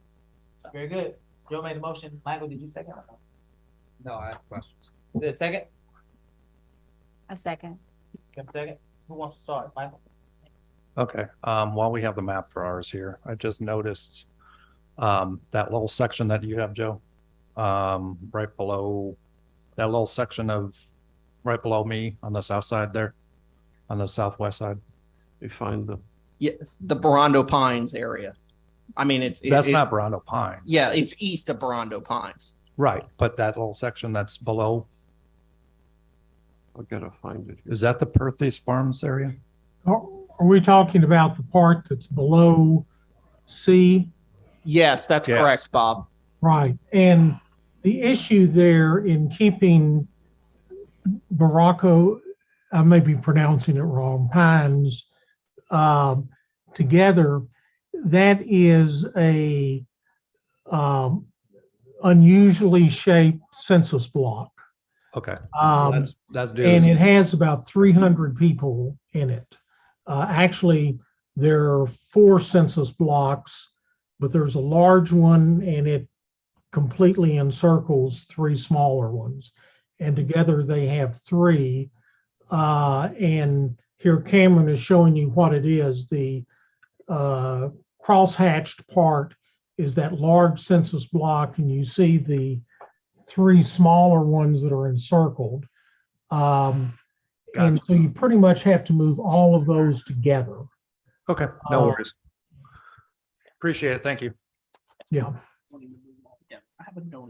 Yeah. And Yeah. just for my own edification, I don't think I really grokked this earlier. So because of the odd nature of that one where there's three embedded within a larger weirdly shaped one, am I correct in assuming that when you expand or reduce one of these districts, you have to adhere to census block lines? It's not like you can kind of draw a new line here for this street or that street. You just need to take chunks of census blocks, like a whole census block at a time. Yeah, that's correct. And the reason is we're trying to get these in population balance. Right. And the smallest unit that the census gives us data for is the census block. And Gus mentioned the tract. Actually, there are census tracts that's a little larger, but we have it for census blocks.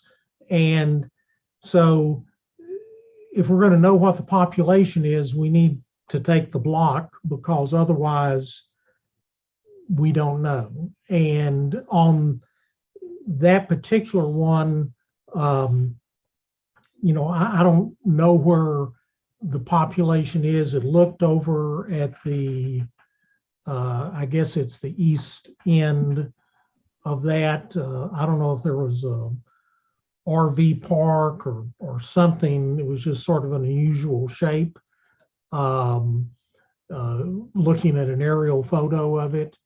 But to know what the population is, we have to take the entire block. Mm-hmm. Thank you.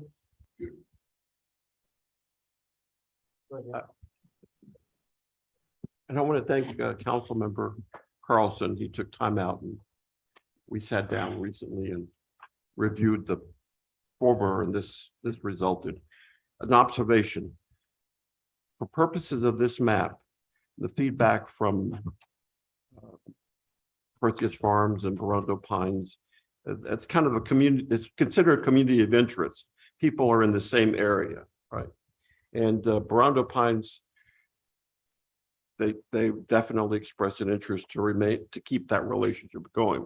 So you will see with this particular map, which I support, if for the first time, District B, in fact, will just be a West Side district.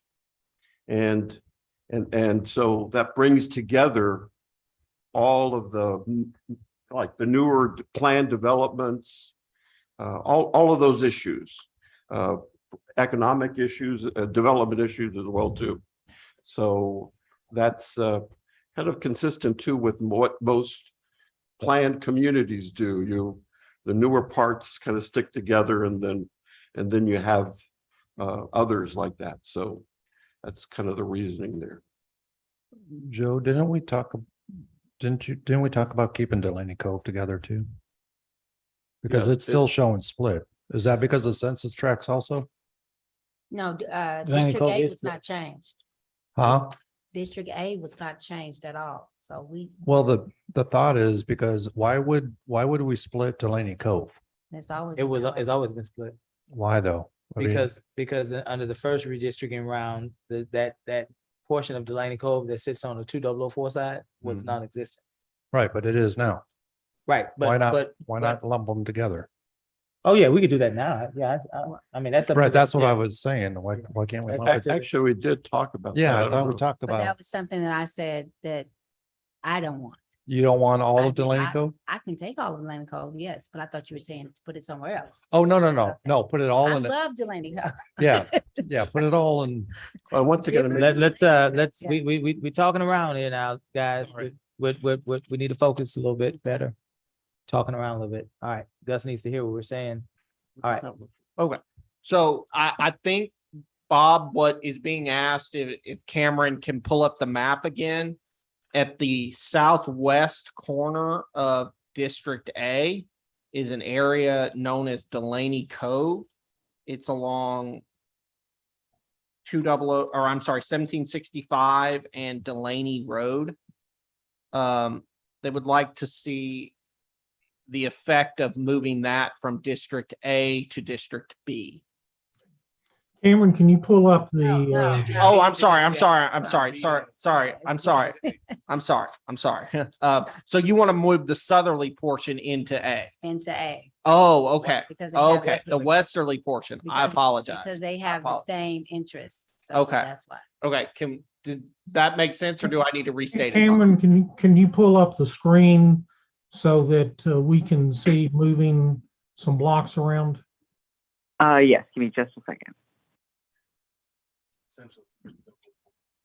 Right. I think when we brought it up before in in the workshop, there was an issue with the population and getting Yeah, I it, mean, making it even. Because because I know do that, something else has yeah. gotta go. Because we revisited that. We've talked about this before. This is not a new issue. I think Bob told us the So issue. then, right. Mhm. Right. So is it the area that I have highlighted right here? You want me to move that into District A? Yes. And how would that great. change the population mix? Because that subdivision, they do have the same interests. Still in balance. Okay. And so that's still in balance. Right. Yeah, there was a reason why we didn't. It made it imbalanced. Yeah. Mr. Heath, are you saying it's imbalanced Yeah. or it is balanced if you do that? It is balanced. It's an 8.24 deviation. Actually, it's a slightly less deviation than the one before. So we can do it then, but we can do Well, it. Let yeah, us, so we can do it. Oh, What do you think? Yes. Yes. That's what he's saying. can we see the statistics that are associated Yeah, with it? you can look at the bottom of the Could screen. you zoom in You a gotta little blow that bit? up, yeah. Yeah, there's no balance. There I might be able to get a bigger. you go.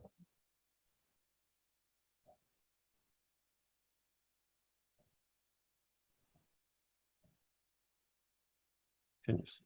Yeah, I think so. Did you refresh it on your screen? No, I'm just on YouTube.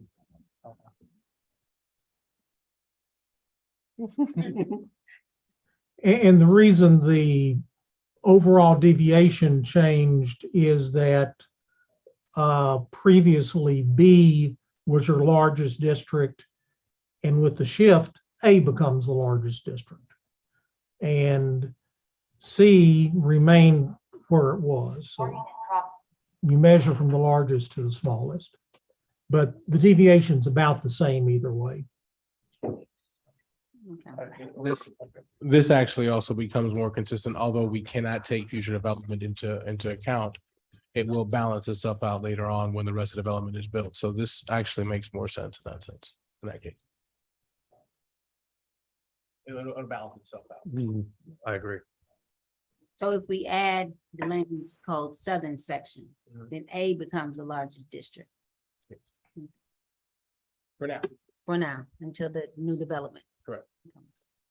You have to, one of the things that I've always had a problem with these maps in our city is it does not seem to, and there may still be work left to be done, but it doesn't seem to capture the way that I think is healthy, the people that have the same interests.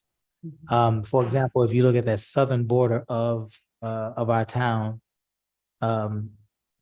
you'll see that part of the coastal communities is in Joe's district and the other parts in Michael's, which Joe and Michael, I'm sure, have a great relationship, and that could be worked out. But I want us to get to a place that the coastal communities have the same representation, that their vote is concentrated so that they can have impact, as well as, and I know Kim may not like this, but Kim seems to be split. There's a more traditional part of Lamarck with different challenges versus a newer portion of Lamarck. Now that may not be problematic to Kim, but just for discussion purposes, I think in the future, as we continue to do these types of things, we need to try to put our constituency in a place that they would have the same interests and have more aligned interests. Don't think we'll get there today. But May take 10 years, Mayor. may take another 10 years, yeah. And we're happy to draw things any way you want, except that at the end of the day, you have to end up with relatively equally sized districts. Right. And often that makes it necessary to cut an area that you'd rather put together, simply because if you leave it as a single area, it's too large. Michael, are you making an amendment to my original motion to? Yes, move, sir. I'd like to make the amendment that we add. I don't know that I like that. I don't know that I like that section in A, because I don't know that we've had time to consider what that would look like. Personally, we could do what we want as a 5-member council, but I'm not comfortable. That's just something that we just put into this map tonight. And so I don't know what the ramifications of that would be, but we can proceed. Definitely. I'm prepared to vote. Well, I will accept his You accept this? amendment. Okay. Any other discussion or? So as it is, the only change that's been made is this expansion of A. Right? From the proposal that was in From the staff package. The one that yes. we received earlier. Okay. And this is the first reading? That is correct, Mayor. It's the first. And there will be a second public hearing on it as well. So Okay. if somehow we bring more changes to the next, how would that? So we just have to do another public hearing on it. Okay. And All right, I'm comfortable with that, Mayor, and that allows me to do a little more research a too. little more research, okay. All right. Anybody have anything else? Joe made a motion and Michael seconded it. No, Casey seconded. Casey seconded. All right. Any further discussion? Hearing none, we'll call for a vote. All those in favor say aye. Aye. Any opposed? Nay. All right, we are now at we're at resolutions and consent agenda. The following items shall be considered for action as a whole unless one or more council members object. As otherwise specified, the city manager is authorized to execute all necessary documents upon final approval by the city attorney. Are there any council members wishing to pull any of these items on our consent agenda tonight? I want to just pull one, the resolution on the railroad crossing elimination program. Okay, which one is that, Jim? That one is what, 8-3? 8-3, okay, we'll pull 8-3. Anyone else? All right, let me run through these. Let's take these as a whole and then we'll come back and pick up Joe's item. 8-1, resolution number letter R-2022-0075, approving payment of invoice to Sprint Waste of Texas in the amount of $50,882. 8-2, resolution number letter R-2022-0076, approving a contract with Galveston County Health District, Office of Environmental Health Programs, Water Quality Inspection Services, the amount of $15,886. We'll move over item 3. Item 4, resolution number letter R-2022-0078, accepting the 2022 City of Lamarck investment policy for the investment of municipal funds per the Public Investment Act. Item 8-5, resolution number letter R-2022-0079, purchasing of flooring for installation at 431 Bayou, 1109 B Bayou, and 1111 Bayou. 8-6, resolution number letter R-2022-0080, authorizing design, engineering, bidding, and construction engineering services that consists of improvements to the water distribution system. I'll entertain a motion. So move. Is there a second? I second. All in favor? Aye. Any opposed? Let's now go back to item 8-3, and this is item Mayor Pro Tem wanted to pull. 8-3, resolution number letter R-2022-0077, acknowledging application submission for the railroad crossing elimination program. Mr. Copia. I wanted to visit this because the name of this grant is a bit deceptive. We're not eliminating railroad crossings. This is a federal grant, substantial amount of money that's out there. And which is also based upon census tracts, interestingly enough, and low income, low to moderate income, which Lamarck happens to be along that Highway 3 corridor. Perhaps there may be one that might be eliminated, but that's up to the city manager and the engineer and Rick and others involved in that. But the purposes of, if you will notice, we have seen, all of us at some time, young people crossing those railroad tracks. And this grant opportunity provides us the chance to develop pedestrian crossings there that are protected, and warnings as well too. So that's what I was encouraging and submitted, and I ask for your support for this particular grant submission.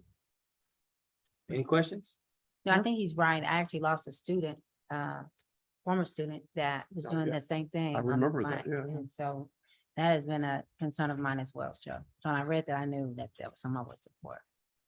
I move approval of this. Second, A second. any further discussion? Hearing none, we'll call for a vote. All those in favor? Aye. Any opposed? New business.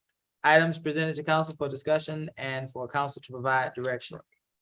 9.1, naming rights within the city regarding drafting a policy regarding the naming of property held by the city of Lamarck. Say so? Yes, Mayor, thank you.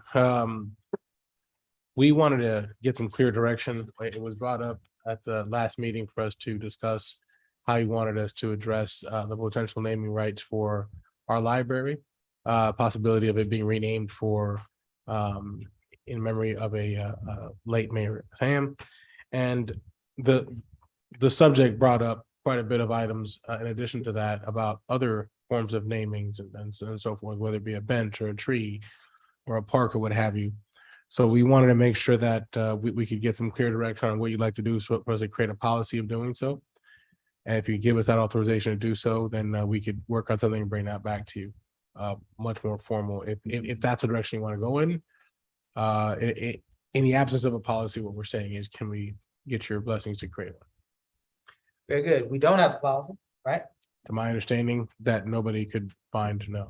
So, council, are we inclined to direct Mr. Garcia to begin the formulation of a naming rights policy? Absolutely. Definitely. Yes. And for the record, I'm supportive of naming the library after Mayor Sam's. Yeah. That's a great idea. Well, first things first, do you need, Gus, should we formally direct Cesar to create a policy with an action? That's fine. Okay, I'll entertain a motion. So moved. Is there a second? Second. Any further discussion? Hearing none, we'll call for a vote. All those in favor? Aye. Any opposed?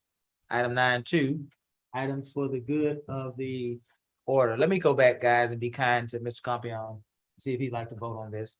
Joe, naming rights, we are directing, the issue is that we're voting to direct or not to direct. Cesar to begin creating a policy for naming rights. I'm gonna give you a chance to vote on it. And you feel it's necessary? Well, in the absence of a policy, there's been a lot of discussion about naming other things, not just buildings, what have you, but maybe parks in the future, benches, trees, what have you. We would like to come up with a program on how to deal with that. My only observation is that sometimes we go overboard. And we already have done some naming out at Highland Bayou Park, right? And things of that nature. So we have some precedent already there. And I want to make sure that we honor the precedent there, whatever process was associated with that. It doesn't sound like there was We'll one. reduce it to writing. Yes, that's something. And then the other thing too, there's certain things like with the Parks Board and even with Keep Lamarck Beautiful, there are ideas that have come up when I was there and on activities that I don't think should even necessarily be part, like the bottle cap project with plastic bottle caps, where you work with a school And then individuals could provide the city park space and what is it? And I'm sorry. No, I'm just. Yeah, No, no, no, that for the naming. yeah, that's it. This is naming. I'm talking about naming. And you name a park bench in the honor. So I just, So do you vote, do you want to vote to give them a chance to create a policy? I'm gonna say no. actually. Okay, Oh, that's- I right. don't think we're ready for it. Very good. All right, now we're moving to item 9.2 for the good of the order. Thank you, Joe. Say so. For the good of the order, next set of option or items would be for us to present to the next item, which is an update on our water report.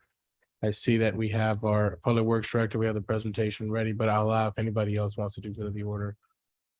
We have a lot of great going on. I just want to keep it on the agenda if we can tonight.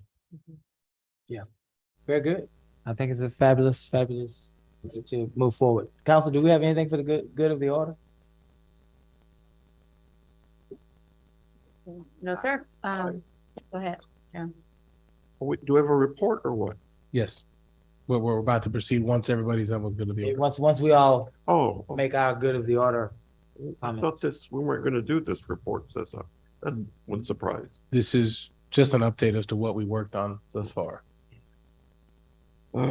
Well, first, and this is interesting, I had the time to reflect upon this, is that God willing, next year, I will, looking at my calendar and stuff, I will have been a resident of this community for 60 years.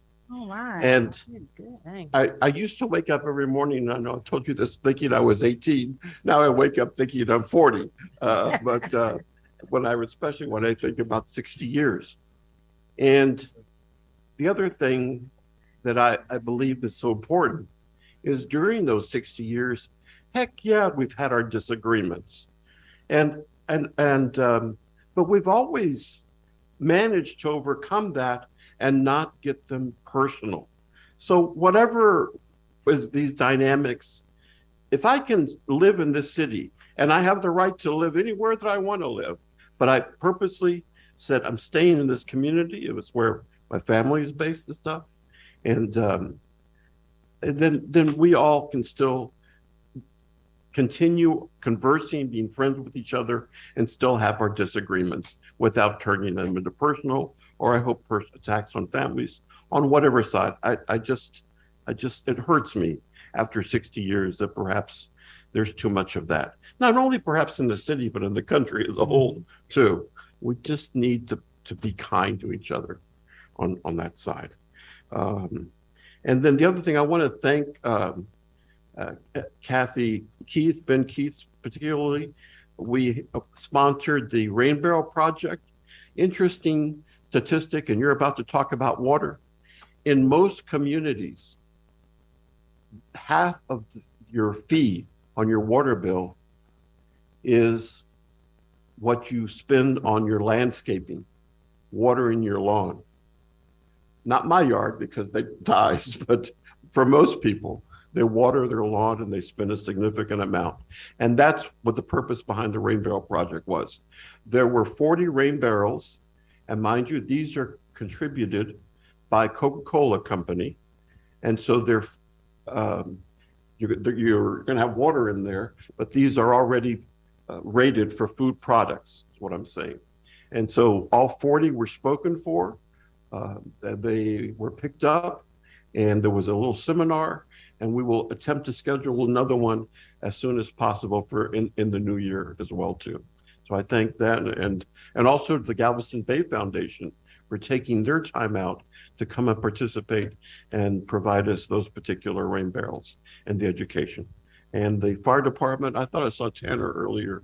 Tanner was a great help in that as well too. Thanks, that's all. Others. I just want to say, oh, go ahead. No, go ahead. Ladies first. Go ahead. I got it. Chivalry. Okay. I just want to thank Robert Mitchell for bringing up the name for the library. It's great that a citizen came up and spoke about it. So, and I agree with naming it that. So, so I want to thank him for that. I also want to thank the staff for the great work that they do every day. And as the presentation this evening, it's great to recognize even staff. And that didn't come from me, that came from a citizen. So, and like Joe said, yes, we have differences in this community and in this world, but we can all get along. Like that old saying, can we all just get along? And I think we can. So let's try to work together. So thank you. Thank you, Michael. Yeah, I just want to remind everyone of that October 8th is our national day out, because it's not going to be nighttime. Goes into that. Yeah, 3:30 to 3:30 to 6:30, October 8th, and October 15th is Bayou Fest. So these are two activities that we can come together and actually be intentional about being a community and coming together. I'm going to encourage our subdivisions. I don't know if they can or not to actually kind of tailgate and put up a tent to represent their community at BioFest. I think that may help get some people out there too. So just, maybe see if that's something we can do, because I know last year people were a little afraid to come out. Hopefully this year will come out. But I thought that would be a neat idea if we can get, our communities, our churches, our nonprofits to come out and have a tent or table at Bayou Fest, so that we can, there's so many people that want to show that we're not a peaceful community. I think we need to be very intentional and showing people that we are a community of unity and prosperity and peace. And that's one way we can do it on October 8th and October 15th. So I encourage everybody to come out for that. Good. Well, I want to thank everybody for coming out tonight. I want to thank everybody for participating in our city government. Those of you that have participated, it's a pleasure to be a part of our government. A lot has been said in these past few months about our government. We won't give any attention or any air to that, other than we might say some of the positive things that are going on in our government. And I wrote down a list while Joe was talking. And I know that there's road repair going on. Highway 3 and Bayou and other places. People are excited about that. You got the yellow lines down the middle of the street. Wonderful, wonderful, wonderful, refreshing sight to see streets being repaired in the city of Lamarque. There's a downtown revitalization project going on where we have the new parking system. I'm waiting for the stores and the storefronts to come so that the hustle and bustle of downtown can be what it once was, maybe in a previous rendition of our great city. There's subdivisions that are being erected on the west side of our town, subdivisions, plural. We're still the second fastest growing city in our county. Crime is down. The reason why we have so much time, Rick, to discuss all of the other issues of the day is because we feel safer than we felt. And sometimes thanks to the Lamarque Police Department and for the many residents that help to make that happen. We are seeing something, we're saying something, and I believe it's making an impact. Our dog track is being developed into a state-of-the-art event venue that will attract tourism from all over this country, especially from all over this region. It will provide over 2,500 jobs when that entire facility and that entire development is built out. We are embarking next year on a $50 million sewer system, $50+ million sewer system rehab. And certainly many more things are happening in our city. And so I choose to focus on those things. Those are some incredible things that are happening and exciting things for us to look forward to for the last quarter of our year. Rick, I said all I had to say. If you have nothing for the good of the order, we're going to ask Rick to come and move us into our water rate project update. Good evening, Mayor. Good evening. Council, this recap is, as you know, the staff's been working with Waterworth on our rates. We'll just review some of these slides I think you have seen before. So this discussion is generally with the water rates right now, as our water fund, our wastewater fund is in much better shape than our water fund is. And so we're looking at water rates here tonight. This first slide is just an example of, or depicts our operating expenses, which is the light blue. And the darker blue is the $2 million plus that we, next year's 2 million that we're buying water from Gulf Coast Water Authority. And that shows a steady increase over the years of those water rates going up. And this scenario takes us out to 2032. So basically about 10 years. If I can, Rick, if I can interrupt you, I want to understand what being presented to you is not including any new capital improvement. Okay, this is just what's being presented tonight is what we need to do to break even. Okay. Yeah, I think that was, it was a plan to break even. And we show some of the capital here on the slide, but Right. but this Just to get to information right here is just straight up operating expenses, personnel and operating expenses to operate the water system.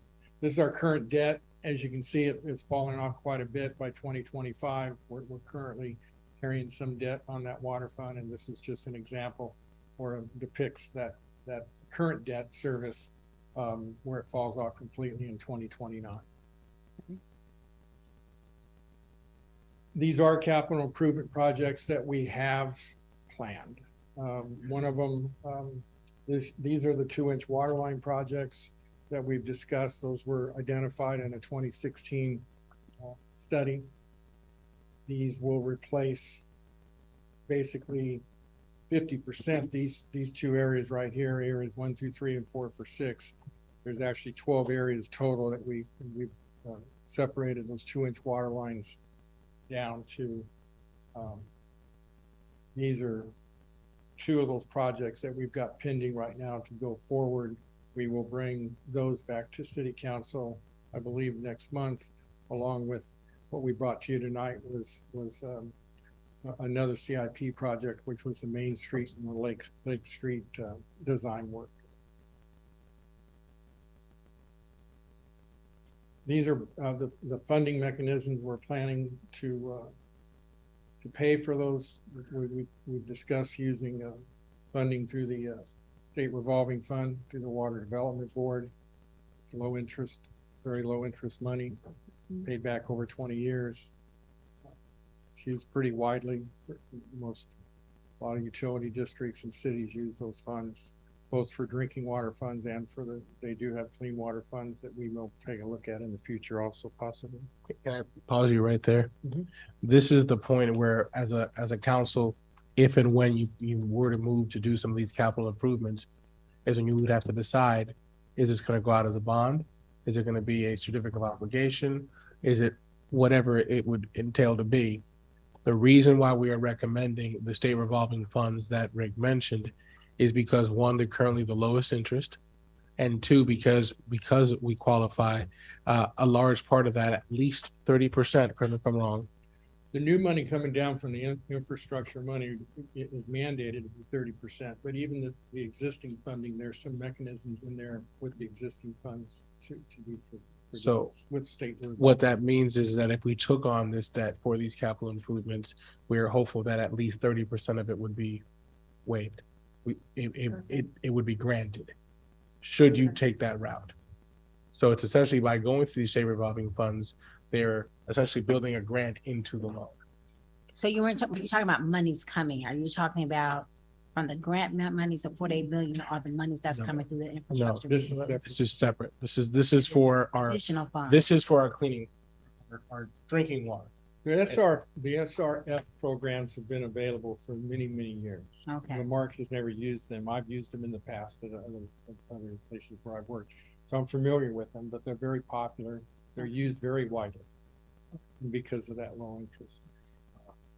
And the 30%, I believe, isn't necessarily specific to a project. It's 30% of the total funding. So it's possible that one particular project could get 60 funded.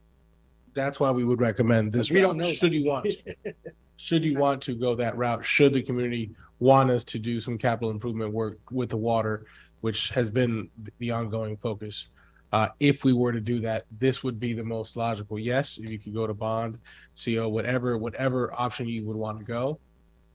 This, however, allows you to get hopefully at least 30% of it being forgivable.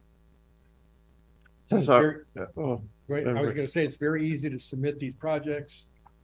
Once they get on the once they get on the project list from the program, there's no requirement to take the money. You take it the following year and the next year, as long as you get qualified, that money sits there basically.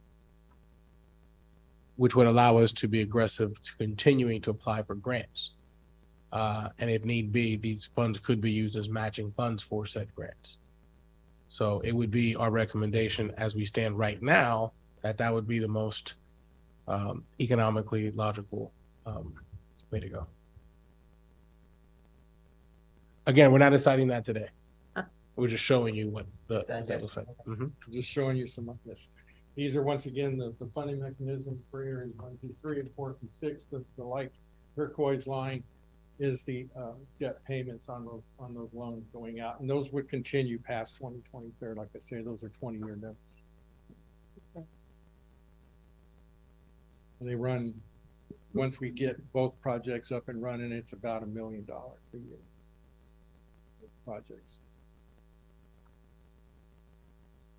I remind you, we have $25 million worth of 2-inch water lines to do. This is about half of it. And we We're gonna strongly get it. believe that that is where a large part of our water loss is occurring. That was identified as in 2016. So we're finally trying to fix this issue. Yes, ma'am. If you were to move towards any type of capital improvement to be done. So Rick, just for all of our edification, the 2-inch water line is the water line that would normally be found where? Generally, they're on the east side. Generally, on most of them, a lot of them were found on the east side of 3 even. They just supply lines on the There's east side? some over on this side of 3, but generally in the older part of town. They're generally in easements. We call them seepers because if they're leaking, they're very hard to find. And they're because they don't leak enough that we can actually get them identified. Some of them finally leak well enough that we can identify a leak, but a lot of them are just what we call ditching off, or just staying underground and probably just seeping water out. And seepers also are what arguably might cause some public safety concerns down the line. I know, you know, that could eventually be a problem because you don't notice it, right? So it continues to disintegrate earth underneath and you don't even notice it. So that's where the public safety concern comes in on that aspect. Obviously, for the water quality, it's a different story, but What's sorry, what keep it the derailed. 2-inch line you're referencing? What's the material? Steel. What? Steel.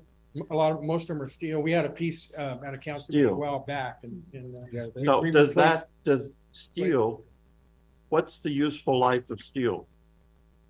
You know, when they put it in, I would say 40 years, 50 years. Steel doesn't last as long as probably these lines. I don't have a date when these lines probably went in, but So, and they can't be some other product that has a longer useful life.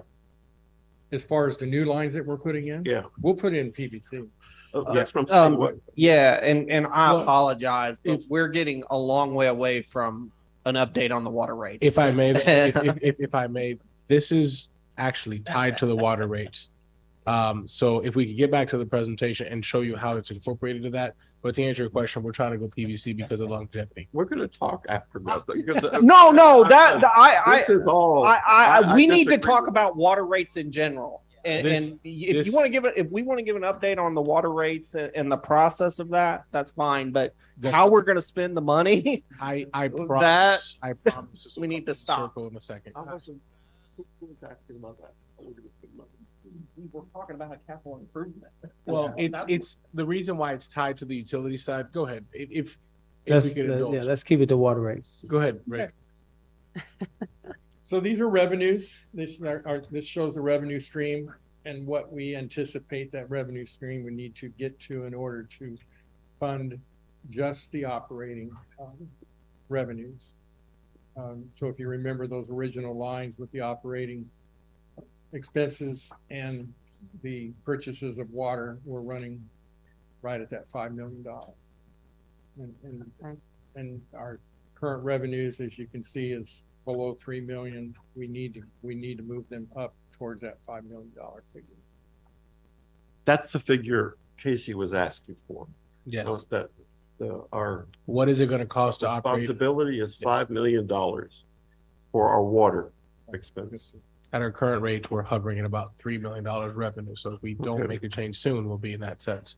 This is where, go ahead. Go ahead. This is the thought process used by some utilities and cities to fund capital improvements. Similar to our park fee fund that's on the water bill. What we're proposing is possibly looking at a $2 a month capital improvement fee for water, moving that up to $4, $6, and $8 at $10 in 2027 there. It will. I will say Yeah. point of order. Yeah. So the idea for this presentation was to show you that we need to address water rate and capital improvement as two separate things. We have removed any capital improvement from the water rate discussion now. Can you go back a slide real quick that we talk about the rate? But you haven't, because we're This- looking at a slide that says capital rate improvement. Right, but this particular slide is what we need for the operating revenue. This is with no capital improvements. Okay, just leave it there. Then that's That's it. where we need to be. And that's where it's information. That's it. When you And Rick's like, "And I'm done." and I I have nothing else to say then. now I understand what Gus is saying. When you bring back a proposal, Mr. City Manager, then with numbers and stuff, then we'll engage in discussion with regard to the plan and things of this nature on that side. But this is just by way of a point of information. I don't know if Susie's still on the line or not. She is.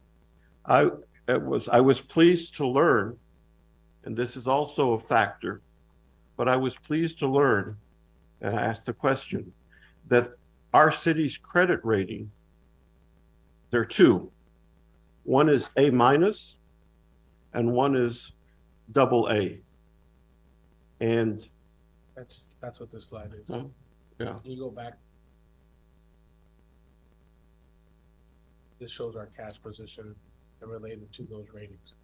and so that's a factor that I'm always looking for to debt and how do we maintain that great rating that's out there in anything that we do.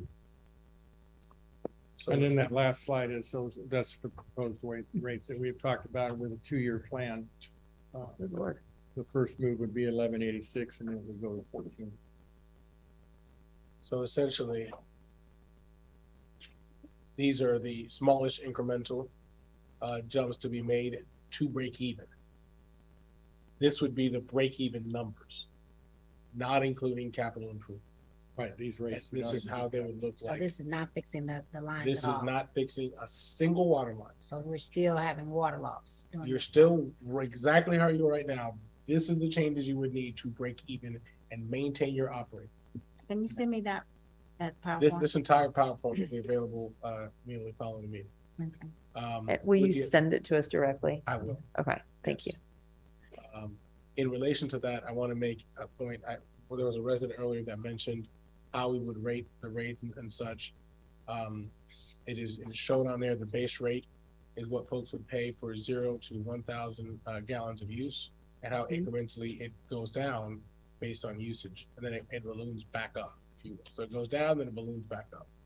So obviously, the more water you use, and at that point, then the higher the rate would be. This is what is necessary to break even, and it would take us how many years with this plan to break even? Well, this is a It was a 2-year slide, a couple this is slides a- before.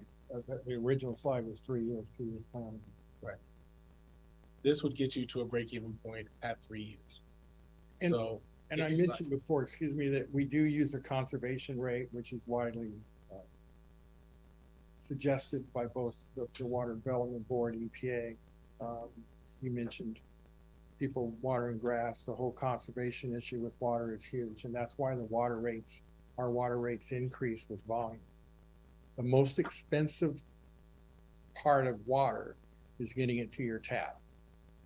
If you use no water at all, that fee to get water to your tap has to be enough to sustain operations, because we still have to run operations, whether you're using water or not. And that's the base fee, right? Like That's that's what the we base also fee. call the base fee. Yes, ma'am. Because using zero is essentially financially the same as using under 1,000. Right.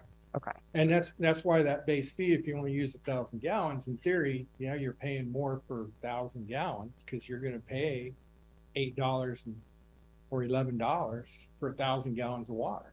But you're gonna pay $11 if you use no water. So, Question. Oh, I'm sorry, Rick. no, that's fine. What the citizen said earlier, I did find, interesting. And it did make me think of something that I don't believe we've talked about before, which was, like you said, I mean, it's very helpful to understand why the base rate is what it is, and that it's the same if you did nothing, or if you did, 999.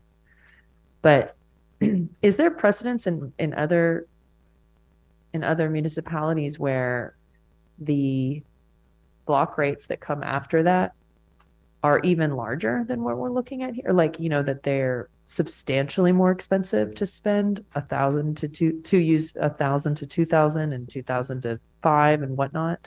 We only have a single base rate. Uh-huh. A lot of municipalities, cities use a different base rate based on the meter size. So a 2-inch meter, you got a 2-inch meter at a commercial business, or you had a 2-inch meter at your house, that base fee for that 2-inch meter. That's more expensive. Could be 5 times what it is for a normal 3/4 inch meter. That 2-inch meter puts a bigger demand on our system. So anybody that puts a demand on our system basically has to pay for that demand. We have to be able to deliver that water. So the bigger meters put bigger demand. And that's because they're getting more water straight to their available, like per what you said earlier, the most expensive part is just getting it available to turn on. Right. So that's why with this system, because we don't have different size meters, it's the same rate for everyone. And it's not necessarily that people who are using more and more water, that it's actually costing that much more, because the most expensive thing already happened. Is that right? Did that make sense?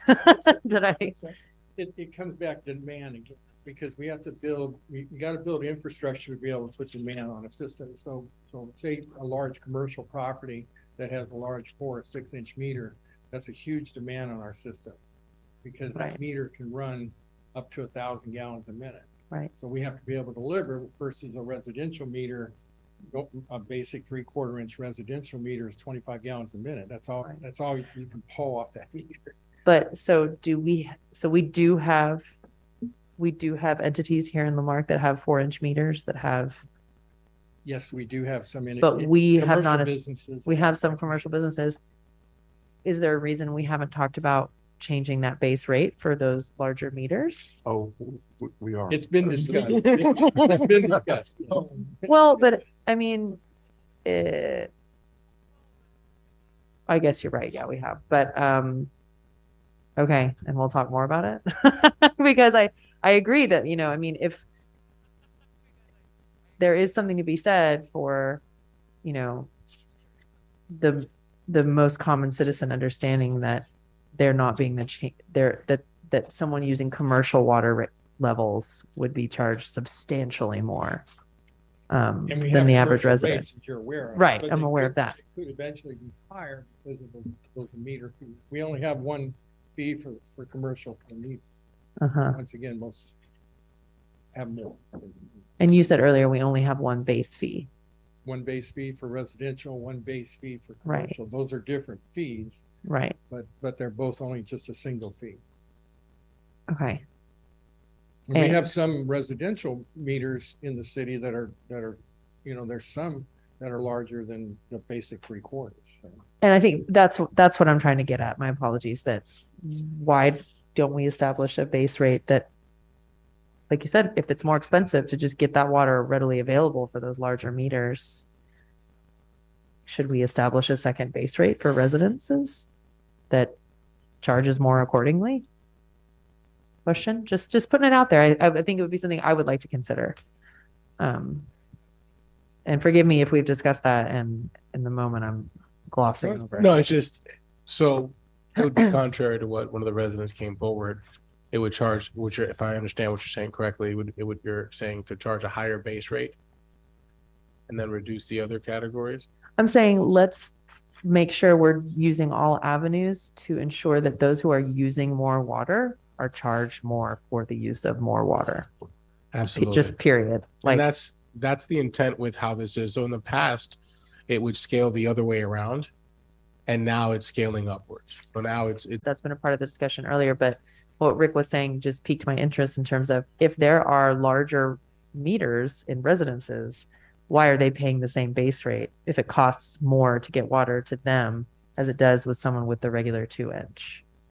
That's what I'm saying is if it costs more, we should charge them more. Like, the end. It's easy to do the math.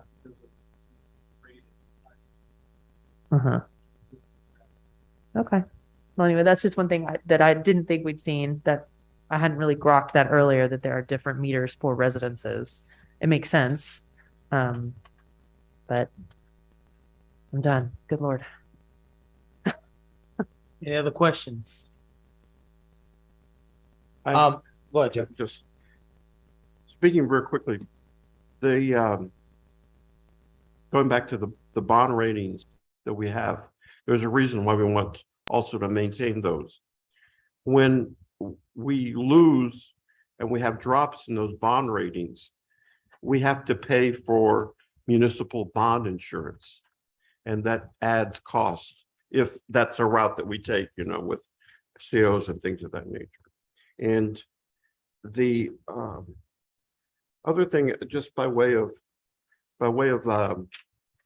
explanation, and I'm trying to just keep it, and I appreciate what was been said, but and see if I get this right, and so for everybody, it's been a learning experience. When the money that's generated from the sale of our water, is, of course, to cover expenses, and those expenses naturally include the cost of what we're being charged for water. That's number one. But that water that we receive then is not drinkable, it's not potable. We take that water and we treat it as well. We're not treating that? No, sir. We buy treated water. Oh, we're buying treated water. Yes, sir. We have no water treatment plant. The only treatment plant we have is the wastewater. Is the wastewater Yes, sir. side. So the water they're receiving is directly. Yes, sir. So when and I guess by way of explanation, then when we see this water sign that the water is drinkable, that's really the water from the Gulf Coast Water Authority that we're sending into the labs to test? Yes, sir. Okay. Yes, sir. That's We're required to new. pull samples from our system, even though we're buying water. We're considered a purchased water district. But Lamarque has their own, we're a water supply district by Texas regulations. And so when we get the boil notices, and there's been a break or something, is that on our side that we made the determination, or is that from Gulf Coast Water? So generally would be on our side. If we drop pressure for a substantial amount of time and below 20 PSI in an area, and we feel that it could cause contamination in that water system, we have to issue a boil water. Okay, thank you. And to partially answer that question, with the slide that's being shown now, that the darker shade of blue shows the cost of that purchased water. So of the break-even amounts, the lighter blue is what our operating costs are. Again, what our base would cover. Obviously, with less usage, there will be less cost associated on the darker blue side because we have to purchase less water. So that's what we're working and striving to do. The hope is that this model, if we repair some more of these leaks and do that, then hopefully we'll need less water. But that obviously would come with a lot of time and effort in that sense. But I wanted to show this again so you can see the separation of what the models amount to, and understanding that Gulf Coast Water Authority is about to increase our rates starting in a few days here, probably 10 days. We will be starting at a much greater deficit the year than we were. Our intention, our goal, we understand that that's the case. We've built that into the models. We would like to make sure that we address this thoroughly. We bring back to you a plan, hopefully to be heard first reading on October, second reading in November. And should you want to entertain new rates without the capital improvement, to hear them for December, for them to take effect January 1st. That will be started cleanly at the beginning of the calendar year. Having said that, if at that time, this council, the public would like for us to entertain the idea of certain capital improvements, we will go at whatever is approved. We thought it prudent to, and I have to thank Mayor Pro Tem because he sat with us for several hours as we worked on these models. We felt it prudent to go at the rate that folks want. If they agree to the model that we showed at 2, 4, 6, 8, 10, then that's the rate that we will fix water lines at.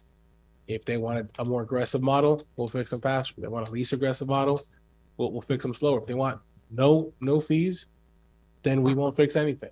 We'll go at the rate that obviously we're here to serve at council's will, and obviously through the residents as to what is desired. But the emphasis in all these meetings has been, please fix our water, and this is a plan to do so. Okay. Well, my only request, Cesar, is that you work with one of our citizens who's been tracking this. He's in the audience with us tonight. He's been doing a lot of work. I met with him on Saturday, and he showed me 4 different models of different rates. He's really been tracking this. So definitely if you visit with him so that he can make a presentation to you, perhaps you all might be able to incorporate that into your plan, and y'all might be able to present that to council as one of the options. Certainly. Ms. Ross is one of several residents that we'd like to bring forward. We also have that whole capital improvement group that we brought forward. We would like to have that discussion and make sure that we're all on the same page here. This is not an intent to do anything. This is just providing you an update of what we needed to do to break even, because that needs to be the first thing that I believe prudently that we address. Thank you. All right. So as we close tonight on this portion, let's be clear with our community. These are things that are being proposed. The council has not adopted anything at all. And one of those proposals is to do absolutely nothing. Is that correct? Certainly. Okay. And I say that cautiously because there's doing nothing on the capital improvement side, and then there's doing nothing on the water rate side itself. I do caution that you're already headed to a $2 million deficit minimum should you do nothing. Yeah. The council knows the work we have before us. We're just communicating because we don't want any disinformation or misinformation. Absolutely. Yes, sir. There were different options presented. One of them is to do nothing, right? And the council has not made a decision. We will have to at some point make a decision. Just trying to be clear. All right. Anything else, council, on that? If there is nothing, we'll move now to executive session. The City Council of the City of Marque, Texas reserves the right to adjourn into executive session at any time during this meeting to discuss any matters listed above, as authorized by Texas Government Code Section 551.071. Consultation with attorney, 551.072, deliberations about real property, 551.073, deliberations about gifts and donations, 551.074, personnel matters, 551.076, deliberations about security devices, 551.086, economic development. We will be adjourning into executive session under 11.1, section 551.071, consultation with attorney, quarterly legal update. We stand in recess at 8:45. 8:45, and we retreat to executive session. Thank you.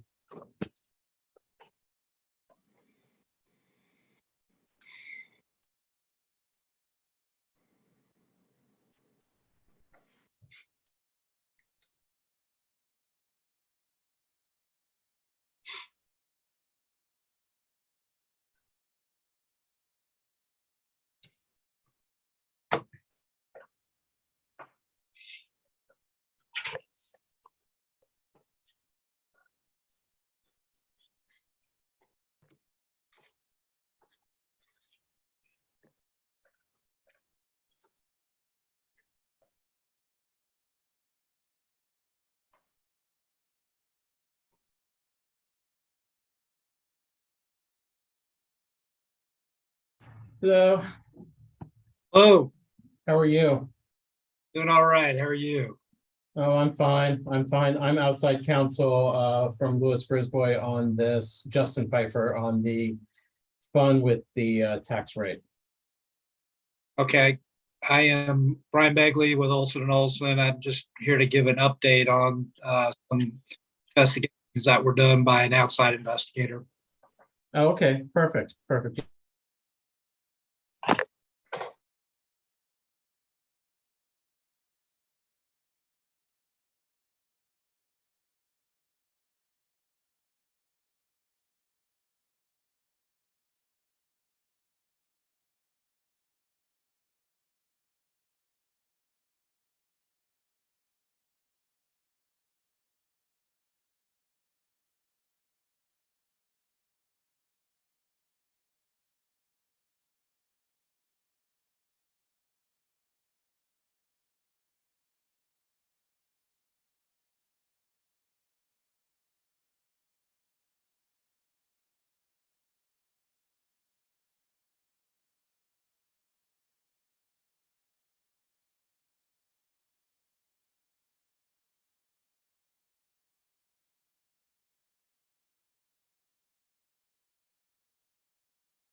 Thank you, Kyle. We are back from executive session.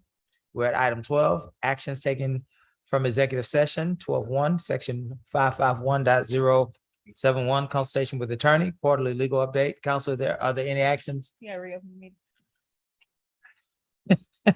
We are back in a special session at 9:45. 9:45.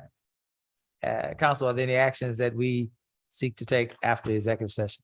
No action. No action. Item 13, adjournment. I'll entertain a motion to adjourn. So moved. Is there a second? Second. All in favor? Aye. Bye.